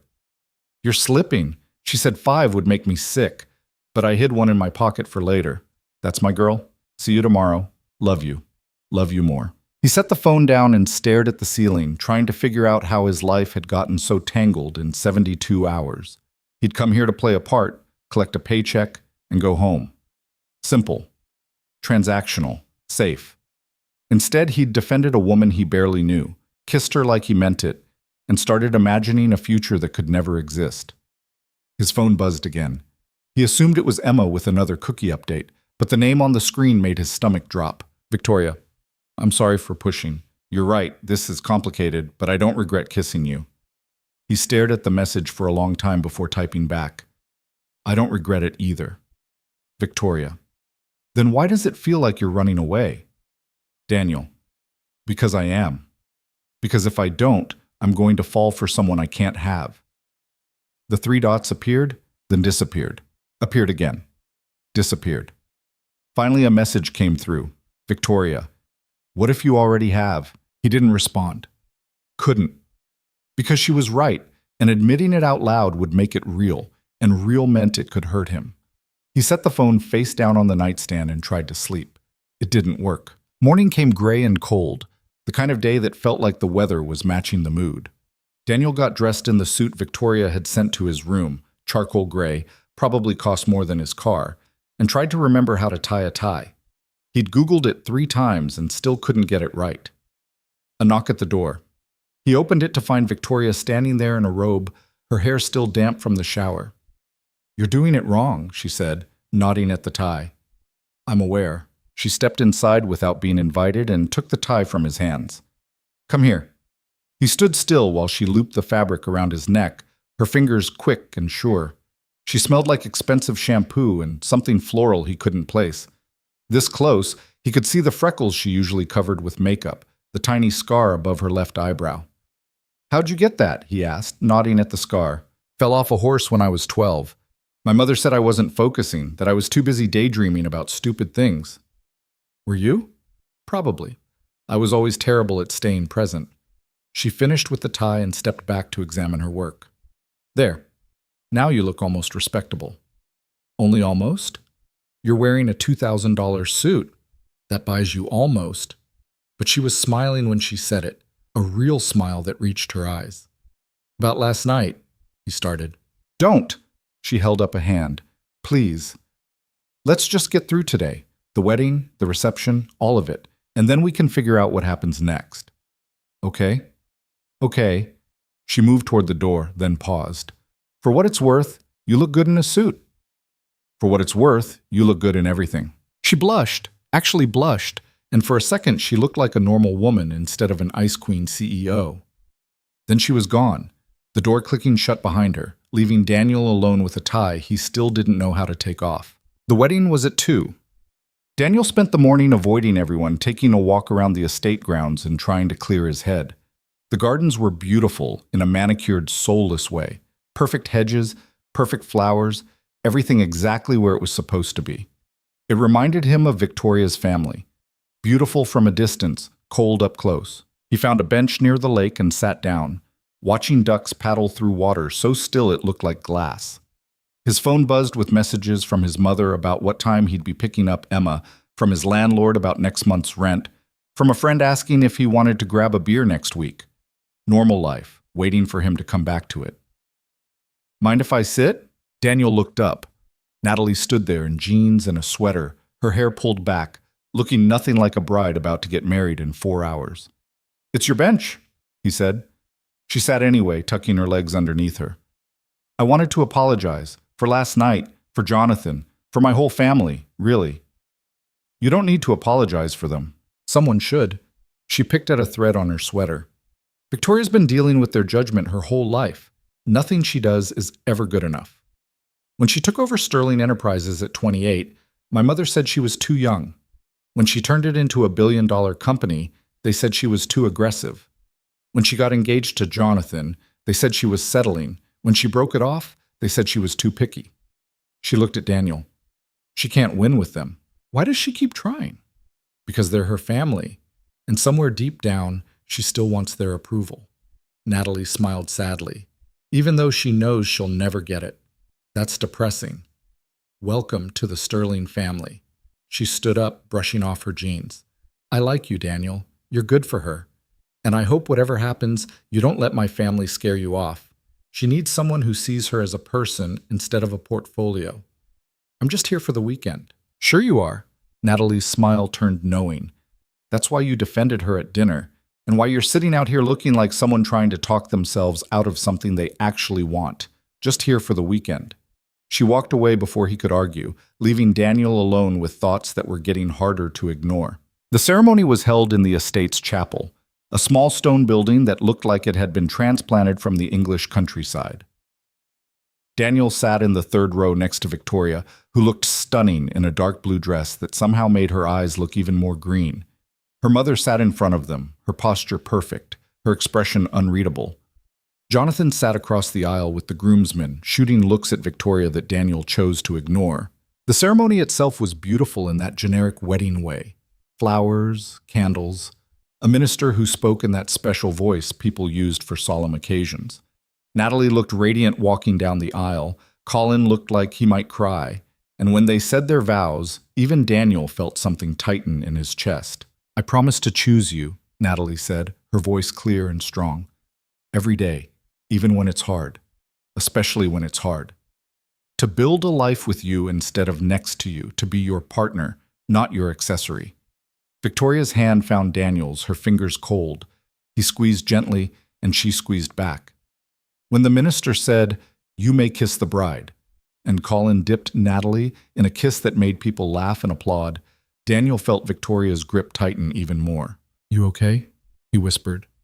"Fine," she said, but her voice was tight. The reception was held in a massive tent behind the estate, all white fabric and string lights and tables set with enough silverware to require a manual. Daniel sat next to Victoria at a table with her mother, her aunts, and several cousins whose names he'd already forgotten. Jonathan was mercifully at a different table, though Daniel could feel him watching. Dinner was another exercise in excessive courses and small portions. Daniel was on his third glass of wine and still hungry when Evelyn leaned across the table. "Daniel," she said, her tone pleasant in a way that set off alarm bells. "Victoria tells me you have a daughter." "Yes, Emma. She's 7. And her mother?" "We divorced 5 years ago." "I see. And you share custody?" Victoria stiffened beside him. "Mother, don't. I'm simply making conversation." Evelyn's smile was razor sharp. "I'm curious about the man my daughter's chosen to bring to a family wedding." "You mean the man you've decided isn't good enough for her?" Daniel said evenly. The table went quiet. Margaret choked on her wine. Diane's eyes went wide. Evelyn's smile didn't waver. "I haven't decided anything. I'm simply observing that you come from very different worlds." "You're right. I do come from a different world, one where people don't measure each other's worth by their bank accounts. He set down his fork. Victoria's brilliant. She's built something incredible from the ground up. And instead of being proud of her, you treat her like she's a problem that needs fixing, like there's something wrong with her for choosing her career over marriage. There's nothing wrong with wanting a balanced life, Evelyn said coolly. There's nothing wrong with wanting a successful career either. And the fact that you can't see that says more about you than it does about her. Victoria's hand gripped his thigh under the table, hard enough to leave marks. Daniel? No. He looked at Evelyn directly. I've been polite. I've bitten my tongue. But I'm done watching you make your daughter feel like she has to apologize for being extraordinary. She doesn't owe you an explanation for her choices. She doesn't owe you anything. Evelyn stood up, her face composed but her eyes cold with fury. Excuse me, she said, and walked away from the table with the kind of controlled grace that suggested years of practice hiding rage. Margaret and Diane exchanged glances, then quickly found reasons to leave as well. Within seconds, Daniel and Victoria were alone at the table. I think I just burned every bridge you had left, Daniel said. Good. Victoria's voice was shaky but fierce. They were rotten bridges anyway. Your mother's going to hate me forever. She already did. Now at least she has a good reason. She turned to face him, her eyes bright. Thank you. For what? I just made everything worse. For saying what I've wanted to say for 20 years. She took his hand, threading their fingers together on top of the table where anyone could see.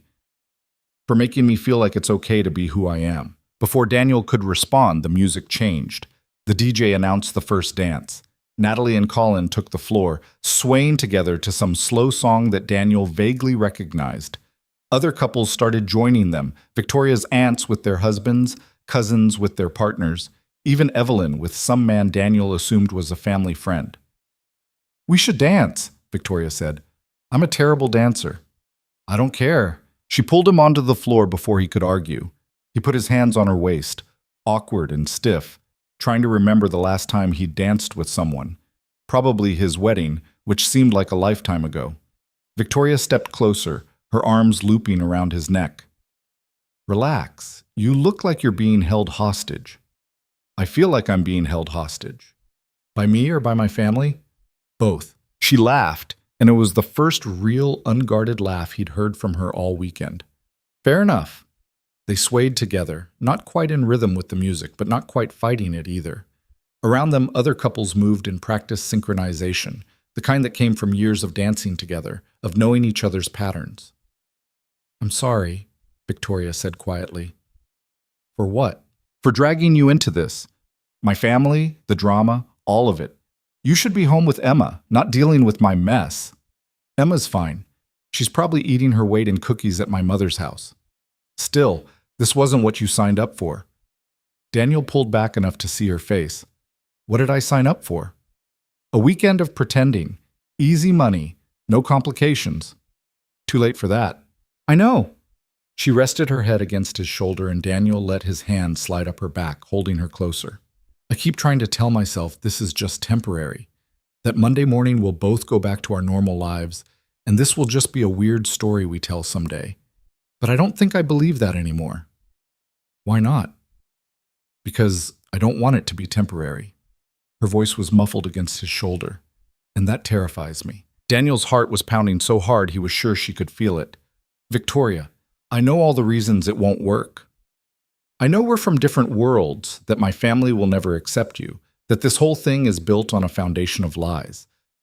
But when I'm with you, I don't care about any of that. I just feel real. He didn't know what to say. Every logical part of his brain was screaming that this was a disaster, that getting involved with her would only end in pain, that he should take his money and run before he got in any deeper. But the rest of him, the part that had kissed her last night, the part that had defended her twice in 24 hours, the part that was currently holding her like she was something precious, that part didn't want to let go. I don't know how to do this, he admitted. Neither do I. I have a daughter, a life, responsibilities that don't go away just because I want them to. I know. And you have a company to run, a world that doesn't include guys like me. I know that too. She pulled back to look at him. But what if we tried anyway? What if we stopped overthinking and just saw what happened? That's not very strategic for a CEO. Maybe I'm tired of being strategic. Her hands cupped his face, her thumbs brushing his cheekbones. Maybe I want to make one decision that's not about market analysis or risk assessment. Maybe I just want to choose something because it feels right. And this feels right. You feel right. Daniel kissed her, right there in the middle of the dance floor with her family watching and the music playing and the lights twinkling overhead. He kissed her like he meant it, because he did. Like he wasn't scared, even though he was. Like this could actually work, even though he had no idea if it could. When they broke apart, the song had changed, and people were staring, but Daniel didn't care. He looked at Victoria, her smudged lipstick, her bright eyes, her smile that was equal parts hope and terror, and made a decision that was probably going to ruin his life. "Okay," he said. "Okay, let's try. I don't know how it's going to work, and I'm pretty sure we're both going to screw it up spectacularly, but let's try." Victoria's smile could have lit up the whole tent. "Really? Really? But I have conditions." "Of course you do. If we're doing this, we're doing it honestly. No more lies, no more performances. If it's going to work, it has to be real. I can do real. And Emma comes first, always. If this affects her negatively in any way, we stop. I wouldn't have it any other way. And you have to be patient with me. I'm going to mess this up. I'm going to say the wrong thing or not understand your world or embarrass you in front of important people. And you can't just give up when that happens." Victoria's eyes softened. "I'm the one who should be worried about screwing this up, not you. We'll probably both screw it up. Probably." She kissed him again, softer this time. "But at least we'll screw it up together." They stayed on the dance floor through 3 more songs, holding each other and ignoring the stares. Jonathan left at some point, his face dark with anger. Evelyn watched from her table with an expression Daniel couldn't read. The aunts whispered behind their hands. Daniel didn't care about any of it. For the first time in longer than he could remember, he wasn't thinking about money or bills or whether he was good enough. He was just here, in this moment, with a woman who made him feel like maybe, just maybe, he deserved something good. "What are you thinking about?" Victoria asked. "That I'm probably going to regret this." "Gee, thanks. But I'm going to do it anyway." He tucked a strand of hair behind her ear. "Because you're worth the risk." Victoria's breath caught. "No one's ever said that to me before." Then they were all idiots. She laughed, pressing her forehead against his. "We're really doing this. We're really going to try. We're really going to try. It's insane. Completely. We're going to fail. Probably. But we're doing it anyway." "Yeah," Daniel said, pulling her closer. "We're doing it anyway." The party went late into the night. Daniel lost track of how many dances they had, how many glasses of champagne Victoria drank, how many disapproving looks they got from her family. At some point, Natalie found them and hugged them both, whispering, "I'm so happy for you," in Victoria's ear before being pulled away by her new husband. Around midnight, they slipped away from the reception, walking back to the main house hand in hand. The night was clear, stars visible despite the ambient light from the tent. Daniel's suit jacket was somewhere back at the reception. Victoria had lost her shoes an hour ago and was walking barefoot on the cold stone path.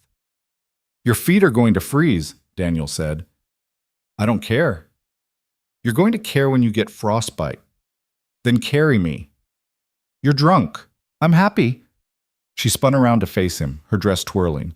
"I'm happy, and I don't care who knows it." "The whole estate knows it. You announced it to the string quartet." "Did I?" She giggled, and it was such an un-Victoria sound that Daniel couldn't help but smile. "Good. They should know. Everyone should know that Victoria Sterling chose something for herself instead of letting her family choose for her. They're going to make your life hell for this. Let them try." She grabbed his lapels, pulling him down for a kiss that tasted like champagne and strawberries. "I have you now. I can handle anything." Daniel wasn't sure that was true, but he didn't argue. Instead, he kissed her back and let himself believe, just for tonight, that maybe they really could make this work. They made it back to their rooms eventually, standing in the hallway between their doors like teenagers afraid to say goodnight. "I should go to bed," Victoria said. "Probably. Big day tomorrow, driving back to Boston. Real life." "Yeah." She didn't move. Neither did he. Stay, she said finally. Victoria, I'm not asking for anything. I just don't want to be alone tonight. Her voice was small, vulnerable. Please. Daniel knew it was a bad idea, knew it was crossing a line they couldn't uncross. But he also knew he couldn't say no to her, not when she looked at him like that. Okay, he said. They went into her room together, and Daniel tried not to think about all the ways this could go wrong. Victoria changed in the bathroom, coming out in an oversized t-shirt that somehow made her look younger and more real than any designer dress could. She climbed into bed, pulling back the covers for him. Daniel took off his shoes and dress shirt, climbing in beside her in his undershirt and suit pants. She immediately curled against him, her head on his chest, her arm across his waist. "Thank you," she whispered. "For what?" "For choosing me back." Daniel's throat tightened. He wrapped his arms around her, holding her close, and stared at the ceiling while she fell asleep against him. He didn't sleep. Couldn't. Because he'd just agreed to try a relationship with a woman who lived in a completely different universe than him, and he had no idea how it was going to work. But as he lay there listening to her breathe, feeling her warmth against him, he realized something that should have scared him, but didn't. He was already in love with her, and that changed everything. Morning arrived with cruel brightness, sunlight pouring through windows Daniel had forgotten to close. Victoria was still asleep beside him, her face peaceful in a way it never was when she was awake. He watched her for a moment, committing it to memory. The way her hair fell across the pillow, the slight furrow between her brows, even in sleep, the vulnerability that she only allowed when she thought no one was looking. His phone buzzed on the nightstand, a text from his mother. "What time should I expect you? Emma's been asking since she woke up." Reality crashed back in. He had to drive back to Boston, pick up his daughter, return to his actual life. A life that didn't include sleeping in luxury estates or falling for billionaire CEOs. Victoria stirred, her eyes opening slowly. For a second she looked confused, like she'd forgotten where she was. Then she saw him and smiled, soft and genuine. "Hi," she said, her voice rough with sleep. "Hi. You stayed. You asked me to." She reached out, her fingers tracing the line of his jaw. "I wasn't sure you would. I'm full of surprises." Apparently, she sat up, the sheet pooling around her waist. Her hair was a mess, her makeup long gone. She looked nothing like the polished CEO from the magazine covers. She looked real. "What time is it?" "Almost 9. We should get ready. Checkout's at 11. "Yeah." But neither of them moved. Victoria pulled her knees to her chest, wrapping her arms around them. "So this is the part where we figure out what happens next. I have to pick up Emma at noon." "Right, of course." She looked away, and Daniel saw something flicker across her face. Disappointment, maybe, or fear. "So you'll drive back to Boston, and I'll drive back to Boston, and then we try," Daniel said firmly. "Like we agreed." "You still want to? Even in the daylight when you're sober and thinking clearly?" "I'm terrified, but yeah, I still want to." Victoria's shoulders relaxed slightly. "Okay, so we try. What does that look like?" "I have no idea." Daniel ran a hand through his hair. "I've never dated someone like you before." "Someone like me?" "Someone who owns the building I work in. Someone whose family thinks I'm trash. Someone whose ex probably makes more in a month than I will in my lifetime." "If you're trying to make this sound appealing, you're doing a terrible job. I'm trying to be realistic." He turned to face her fully. "I need you to understand what you're signing up for. I can't afford fancy restaurants or weekend getaways. I can't take you to charity galas or art openings. Most nights I'm making boxed mac and cheese for dinner and helping Emma with homework. That's my life. I don't care about fancy restaurants. You say that now? Daniel!" She grabbed his hand. "I've had fancy restaurants. I've had men who took me to the opera and bought me jewelry and said all the right things at all the right parties. And I was miserable. Because none of it was real. It was all performance." Her grip tightened. "You make boxed mac and cheese and help your daughter with homework. You defend people who don't deserve it and you say what you mean even when it's inconvenient. That's real. That's what I want. What about your family? What about them? They're going to make this impossible. Your mother already hates me. Your ex is going to cause problems. And I'm guessing the board of directors isn't going to love their CEO dating someone from accounting." Victoria's jaw tightened. Then they can deal with it. I'm 30 years old. I've spent my entire life making decisions based on what other people think. Just once, I want to make a decision based on what I want. And you want me? I want you. She said it without hesitation, and something in Daniel's chest cracked open. He kissed her, slow and deep, trying to pour everything he couldn't say into it. When they broke apart, they were both breathing hard. We should probably get dressed, Victoria said. Probably. Before I do something impulsive like ask you to stay another day. Would that be so bad? Emma's waiting for you, and we both have real lives to get back to. She climbed out of bed, padding to the bathroom. But Daniel, thank you. For last night, for all of it. She closed the door before he could respond, leaving him alone in her bed, wondering how he was supposed to go back to his normal life after this. The drive back to Boston was quiet. Daniel followed Victoria's car down winding country roads that eventually gave way to highway, watching her taillights like a lifeline. They'd exchanged numbers, made vague plans to see each other during the week, promised to figure things out.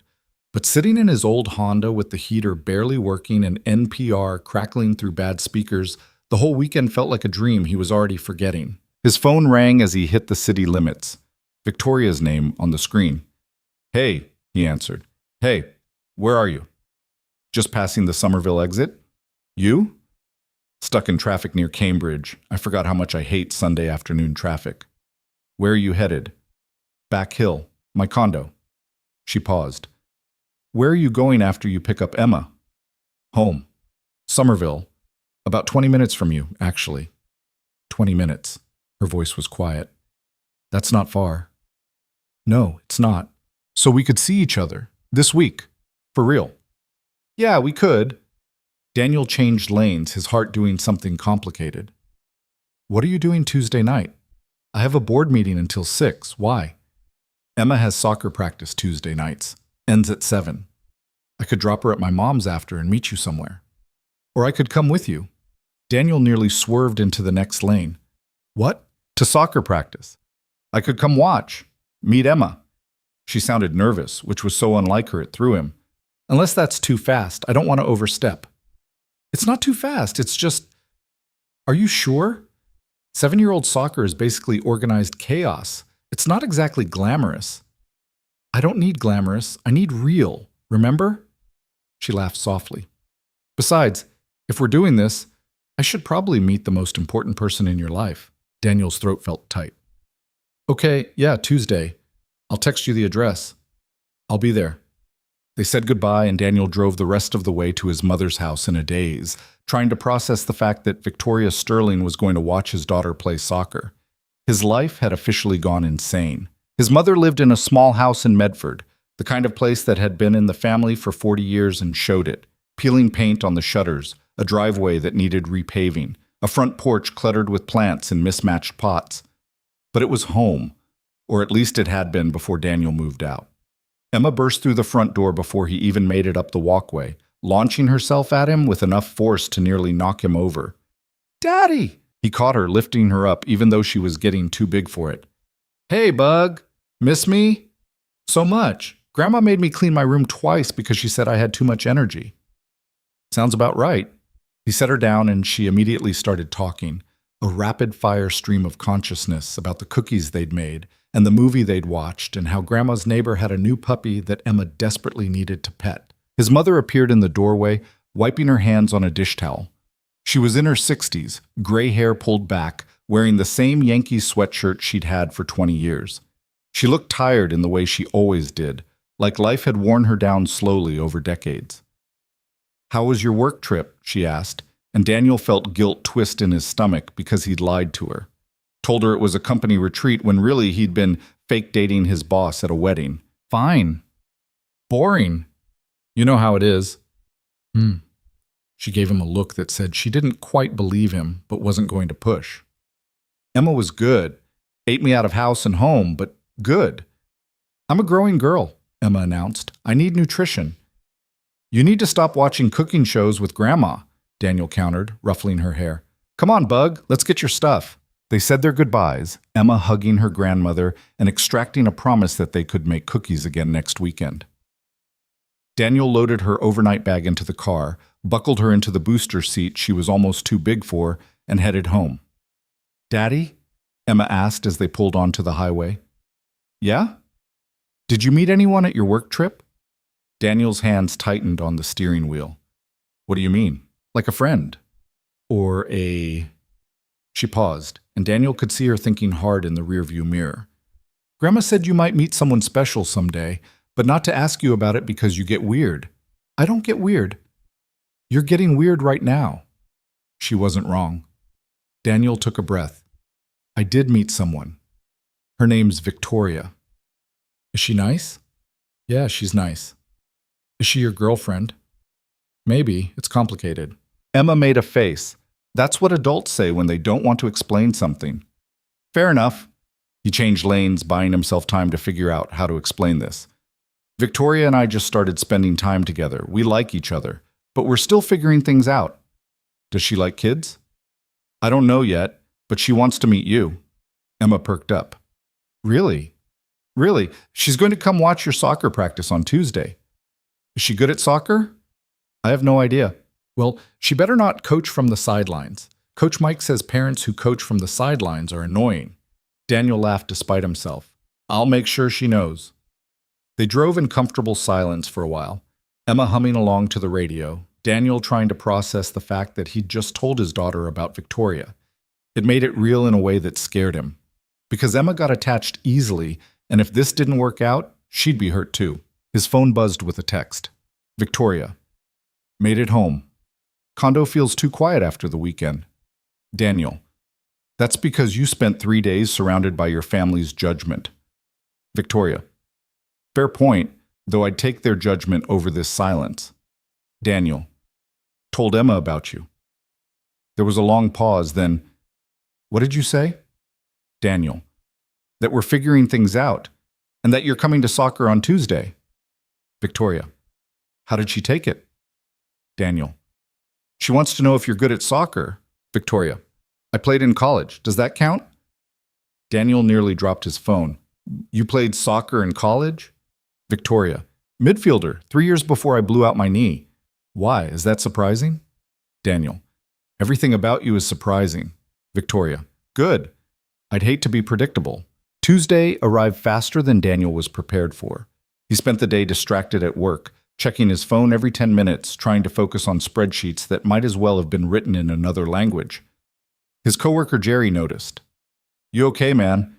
You've been staring at that same cell for like 20 minutes. "Fine. Just tired." "You've been tired for 3 days. What happened on that work retreat?" "Nothing. Just normal corporate stuff." Jerry didn't look convinced, but he let it drop. Daniel made it through the rest of the day on autopilot, left at 5 sharp, unheard of for him, and drove to Emma's school to pick her up.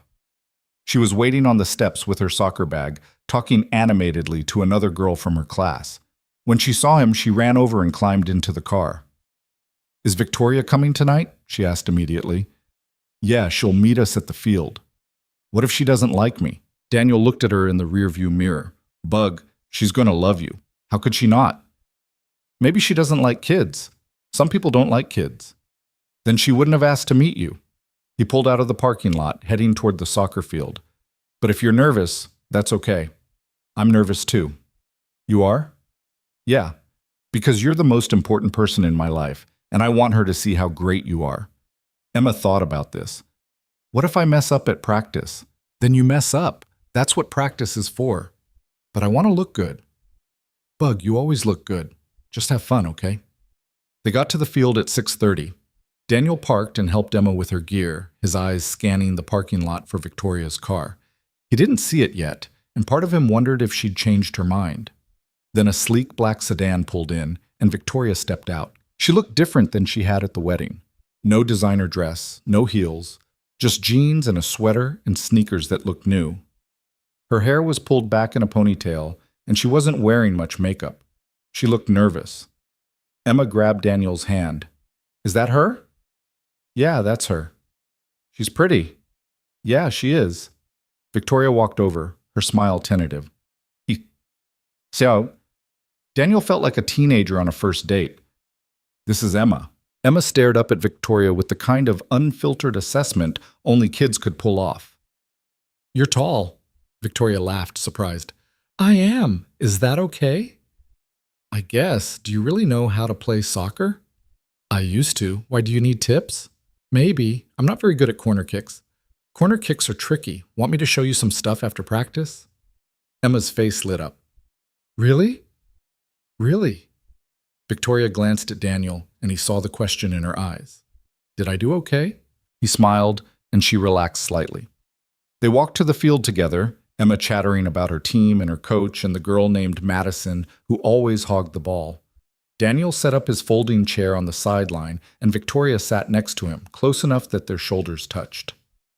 Nervous? He asked quietly. Terrified, she admitted. What if she hates me? She asked you for soccer tips within 30 seconds of meeting you. I think you're safe. Practice started, and Emma ran onto the field with her team, a chaotic group of 7-year-olds in mismatched jerseys.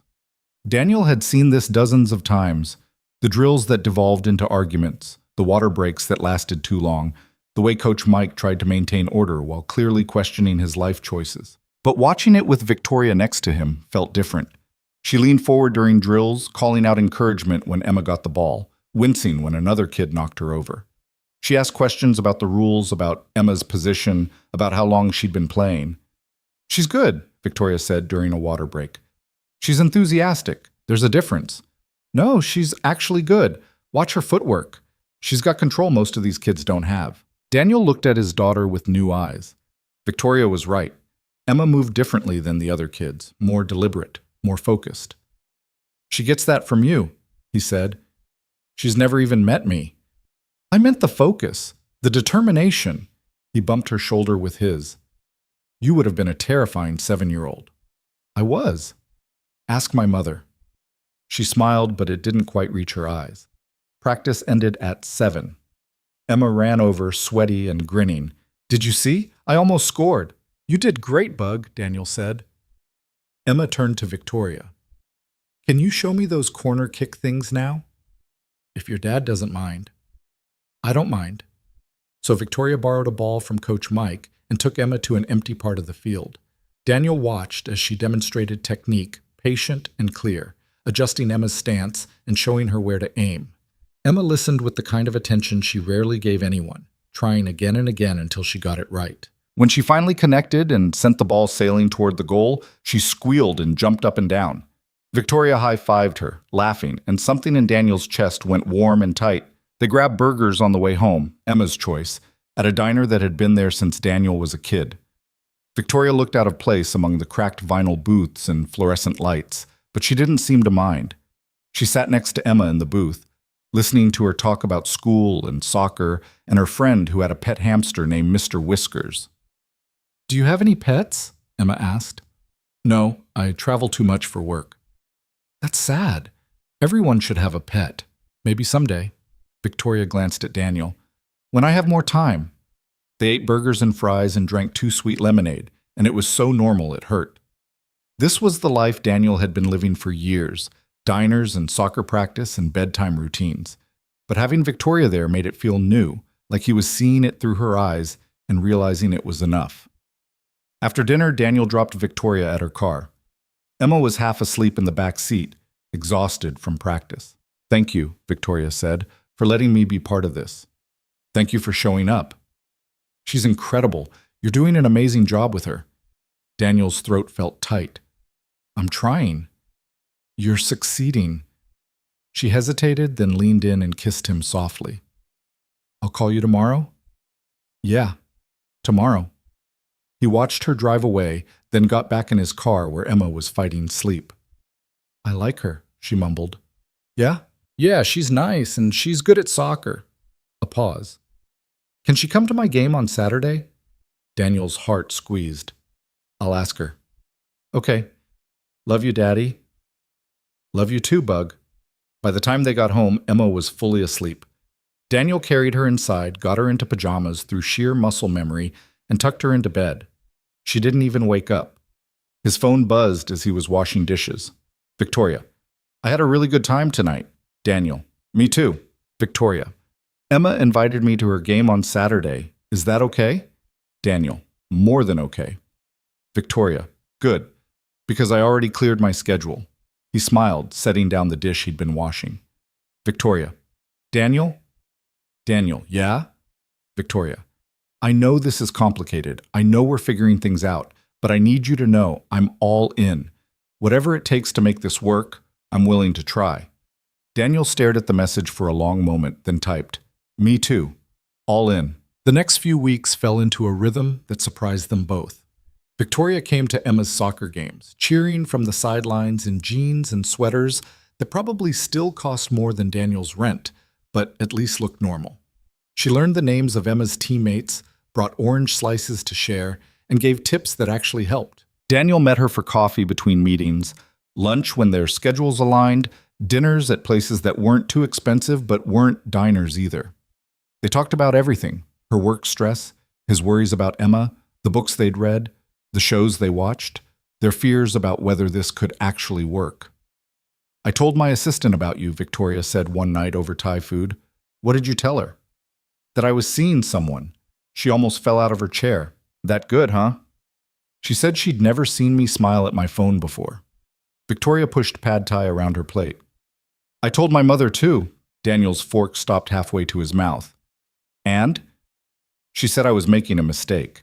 That you were using me for my money and would disappoint me eventually. Victoria's voice was flat. I told her that her opinion wasn't welcome anymore. Victoria, I meant it. I'm done letting her dictate my life. She looked up at him, fierce and vulnerable. I spent 30 years trying to earn her approval. I'm not doing it anymore. That's not going to be easy. I don't care if it's easy. I care if it's right. She reached across the table for his hand. And this is right. You're right. Daniel threaded their fingers together. I told my mom, too. The real story this time. How'd she take it? She said if you hurt me, she'd find a way to sue you, even though she has no idea how lawsuits work. He smiled. Then she said she wanted to meet you. Victoria's eyes went wide. Really? Really? She's making dinner next Sunday. Fair warning, it'll be pot roast, and she'll ask you a million questions, and Emma will show you her entire rock collection. That sounds perfect. It was perfect, in its own chaotic way. Victoria showed up in jeans and a sweater, bringing wine that was definitely too expensive for pot roast. Daniel's mother grilled her politely about her work and her family and her intentions.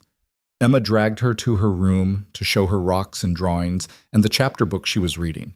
And Victoria handled all of it with more grace than Daniel expected, answering questions honestly, admiring rocks with genuine interest, even helping with dishes afterward. I like her, his mother said quietly while Victoria was playing cards with Emma in the living room.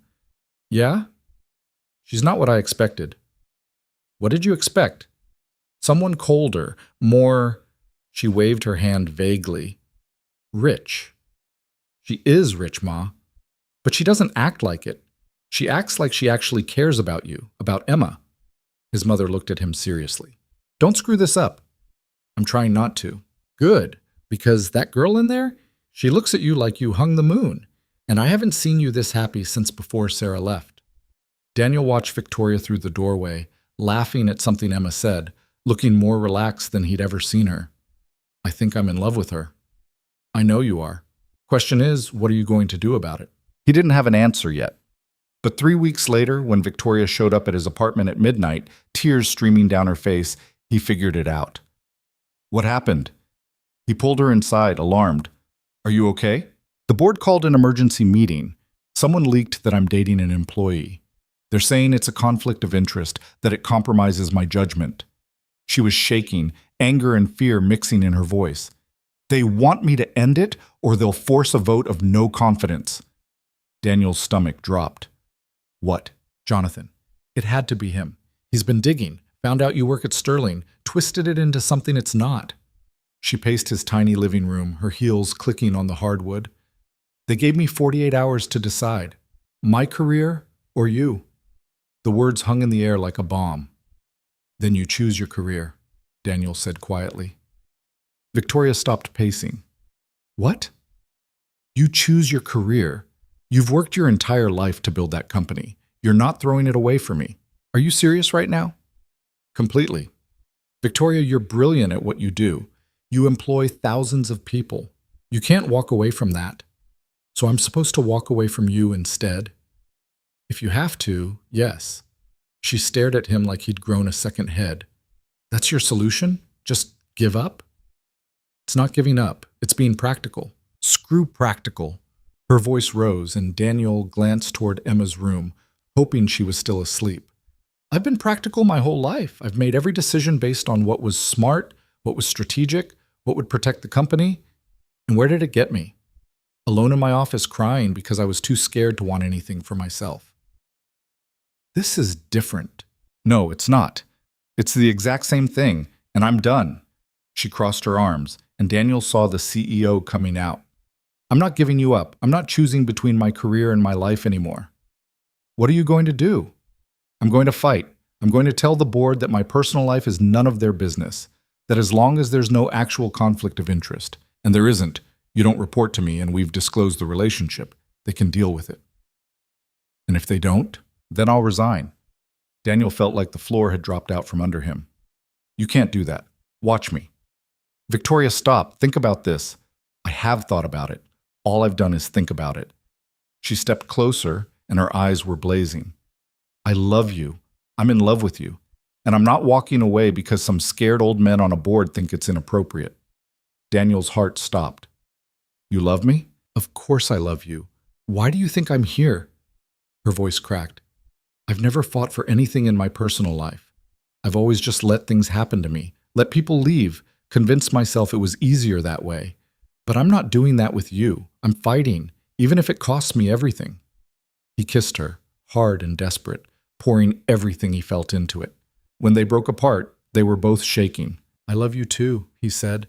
I've loved you since that first night at the estate when you stood up to your mother. Maybe even before that. Then help me fight. How? I don't know, but we'll figure it out together. They spent the night on his couch, holding each other and making plans. By morning, they had a strategy. Victoria would meet with the board, present the facts, and make it clear she wasn't backing down. Daniel would request a transfer to a different department, removing any appearance of impropriety. And if the board still pushed back, Victoria had a lawyer ready to review her contract and their bylaws. This could get ugly, Daniel warned. I don't care. Your family's going to lose their minds. They already have. Emma's going to have questions if this goes public. Then we'll answer them. Together. Victoria stood up, smoothing her rumpled clothes. I have to go home and shower before my meeting, but Daniel, thank you. For what? For being worth fighting for. The board meeting happened that afternoon. Daniel spent the whole time pacing his cubicle, unable to focus, checking his phone every 30 seconds. Victoria had promised to text when it was over, but 3 hours passed with nothing. Finally, at 5:30, his phone rang. How did it go? He answered. I'm still CEO. Her voice was exhausted but triumphant. They weren't happy, but the lawyer I brought made it very clear they had no legal grounds to force the issue. As long as there's no actual conflict of interest, my personal life is my business. Daniel sagged against his desk. Thank God. There are conditions. You have to transfer departments. I already approved it with HR. And we have to maintain professional boundaries at work. No special treatment, no appearance of favoritism. I can do that. I know you can. She paused. Daniel, I need you to know something. I would have walked away from it. The company, the board, all of it. If they'd forced me to choose, I would have chosen you. His throat went tight. I know. I've never done that before. Put someone else first. You put Emma first when you showed up to her soccer game, when you met my mother, when you learned her favorite color and memorized her friends' names. He smiled even though she couldn't see it. You've been putting us first for weeks. You just didn't realize it. She was quiet for a moment. Then, I want to tell you something about why I was crying that night in my office. The real reason. Okay. It wasn't just about the wedding or my family or Jonathan. It was about the fact that I'd just turned 30 and I realized I had everything I was supposed to want. Money, power, success, and I felt nothing. Just this hollow emptiness, like I'd traded my entire life for a company and forgot to build anything else. Her voice wavered. I was crying because I thought that was all I'd ever be. the Ice Queen, the CEO who chose work over everything and ended up alone. You're not alone, I know, because you chose me back. Even when it was complicated and messy and made no sense, you chose me anyway. Best decision I ever made. Even better than the Honda? He laughed. Even better than the Honda. They talked for another hour, making plans for dinner that weekend, discussing how to handle the office gossip that would inevitably follow, figuring out how to blend their lives in a way that worked for both of them. It wasn't perfect, it wasn't easy, but it was real. 6 months later, Daniel stood in Victoria's condo, which had somehow become their condo without either of them quite planning it, watching Emma teach Victoria how to make friendship bracelets. They sat on the floor surrounded by colored thread and beads, Victoria's tongue sticking out slightly as she concentrated on a particularly tricky knot. Like this? She asked Emma. No, you have to go under first, then over. Here. Emma demonstrated with the patience of someone who'd explained this 100 times. Victoria tried again. This time she got it right, and Emma cheered like she'd won the lottery. Daniel's phone buzzed, his mother. Dinner's at 6 on Sunday. Tell Victoria I'm making her favorite. He smiled. Victoria had been to Sunday dinner at his mother's house more times than he could count now. Emma adored her. His mother had stopped asking when they were getting married and started just assuming they would eventually. Even Victoria's family had come around, in their own grudging way. Evelyn still didn't approve, but she'd stopped making comments. Natalie called regularly to check in. And at the company holiday party, Victoria's aunts had actually made polite conversation instead of thinly veiled insults. It wasn't perfect. Some of Victoria's colleagues still whispered. Some of the other parents at Emma's school made assumptions. And there were moments when the differences in their backgrounds came up in ways that stung. But they worked through it. They talked through the hard stuff instead of avoiding it. They made compromises. Victoria learned to appreciate dive bars and community theater. Daniel learned to navigate charity galas without feeling like an imposter. They built something together that belonged to both of them. Daddy, look! Emma held up a completed bracelet. I made this for you. Daniel took it, admiring the pattern of blue and green beads. It's perfect, Bug. Victoria helped. Did she?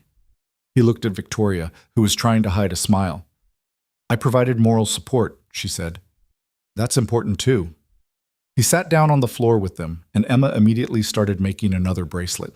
Victoria leaned against his shoulder, and they sat like that for a while, watching Emma work, comfortable in the silence. I have news, Victoria said eventually. Good news or bad news? Good. The expansion into renewable energy got approved. We break ground in the spring. That's amazing. He kissed her temple. I'm proud of you. It's going to mean some long hours, some travel. We'll manage. We always do. Emma looked up. Are you going away again? Just for a few days at a time, Victoria assured her. And I'll always come back. Promise? Promise. It was such a simple exchange, but it meant everything. Because Victoria kept her promises now. She showed up when she said she would. She made time for soccer games and school plays and lazy Sunday mornings. She'd learned how to be part of their lives instead of just visiting them. And Daniel had learned how to let her in, to accept help when she offered it, to believe he was enough for her even when his bank account said otherwise, to trust that love didn't have to make sense on paper to work in real life. That night, after Emma was in bed, they sat on the balcony of Victoria's condo overlooking the city. It was cold, almost November, but Victoria had invested in a good outdoor heater after Daniel mentioned he missed having a porch. I've been thinking, Victoria said, wrapped in a blanket and holding a mug of tea. About? About what comes next. For us. Daniel's heart picked up speed. What do you mean? I mean, we've been doing this for 6 months, living together, building a life. And I know it's fast, but I also know what I want. She set down her tea and turned to face him. I want this, all of it. You, Emma, Sunday dinners with your mom, soccer games and friendship bracelets, and figuring out how to blend our completely incompatible lives. I want it permanently. Victoria, I'm not proposing, not yet anyway. I know that's your move to make. She smiled. But I'm telling you that when you're ready, my answer is yes. Because you were right that first night. I was crying because I felt alone. But I'm not alone anymore. I found my family, and it's you. Daniel pulled her close, and she fit against him like she'd always belonged there. I love you. I love you too. They sat there for a long time, watching the city lights and talking about the future in a way that felt less like planning and more like dreaming. Victoria wanted to cut back her hours eventually, spend more time with Emma, maybe think about having kids of their own someday. Daniel wanted to go back to school, finish his MBA, maybe move into a role where he could make more of a difference. It was all possible now. Not because their problems had disappeared or because loving each other made everything easy, but because they'd learned that fighting for something worth having was better than settling for something safe. 3 years later, Daniel stood in front of a small gathering of people in Victoria's mother's backyard, because Evelyn had insisted, and Victoria had decided it wasn't worth the fight, and watched his wife walk toward him. She wore a simple dress, nothing like the designer gown her mother had wanted. Her hair was down, flowers tucked behind her ear that Emma had insisted on. She was crying before she even reached him, happy tears that she didn't bother to hide. Emma stood next to Daniel as his best man. She'd insisted, and he couldn't say no, wearing a purple dress and the biggest smile he'd ever seen. Hi, Victoria said when she reached him. Hi. The ceremony was short. They'd written their own vows, keeping them simple because anything else felt false. I promise to choose you, Victoria said, her voice steady despite the tears. Every day, even when it's hard, especially when it's hard, to love you not for who I need you to be, but for who you are, to build a life with you, not next to you. Daniel's throat was tight, but he managed to get through his vows. I promise to see you, not the CEO, not the Ice Queen, just you. To remind you that you're enough exactly as you are, to be your partner in everything, the good and the bad and the boring, Tuesday nights in between. When the minister said they could kiss, Emma cheered louder than anyone. They laughed against each other's lips, and Daniel thought about that first night in Victoria's office when she'd been crying alone, when he'd chosen to knock instead of walk away. That single choice had changed everything. Later, at the reception, held in the estate's garden because some battles weren't worth fighting, Daniel danced with his wife, while Emma danced with his mother, and Victoria's family watched with expressions ranging from grudging acceptance to genuine happiness. We did it, Victoria said, her head on his shoulder. Did what? Built something real, out of a lie and a desperate favor and $50,000 I never should have offered. Best money you ever spent? By far. She pulled back to look at him. Thank you. For what? For knocking on my door, for staying when I gave you every reason to leave, for teaching me that I don't have to choose between being powerful and being loved. You taught me I don't have to choose between being present and being successful, he countered. That providing for my family isn't the same as abandoning them. They swayed together, and Daniel thought about everything they'd been through to get here. The fights with her family, the whispers at work, the moments when it would have been easier to walk away. But they hadn't. They'd chosen each other, over and over, until choosing became as natural as breathing. Emma ran over, tugging on Victoria's dress. Can I dance with you guys? Of course. Victoria pulled her into their circle, and they danced as a family, the three of them together. This was the thing nobody talked about when they talked about love, Daniel thought. Everyone focused on the beginning, the spark, the chemistry, the falling. But real love was what came after. The choice to stay, the work to understand, the commitment to build something together even when it was hard. He'd learned that from Victoria, and she'd learned it from him. And together they'd learned that love wasn't about finding someone perfect. It was about finding someone worth fighting for and then doing the work every single day. As the sun set over the estate and the lights came on and their family and friends celebrated around them, Daniel held his wife and daughter close and felt something he'd spent most of his life chasing. He felt enough, not because Victoria's money had solved his problems, not because marrying her made him more valuable, but because he'd finally learned that his worth wasn't measured by his bank account or his job title or anyone else's opinion. It was measured by the people who chose to love him, and the people he chose to love back. That was the real lesson, not about rich and poor or power and vulnerability or any of the surface-level differences that seemed so important at the beginning.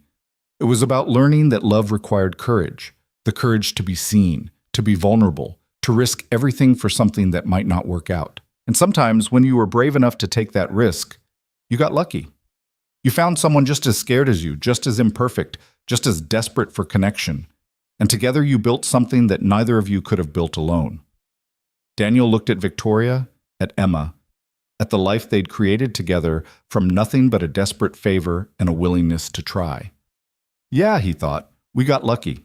And then he stopped thinking entirely and just danced with his family, grateful for every choice that had led him here.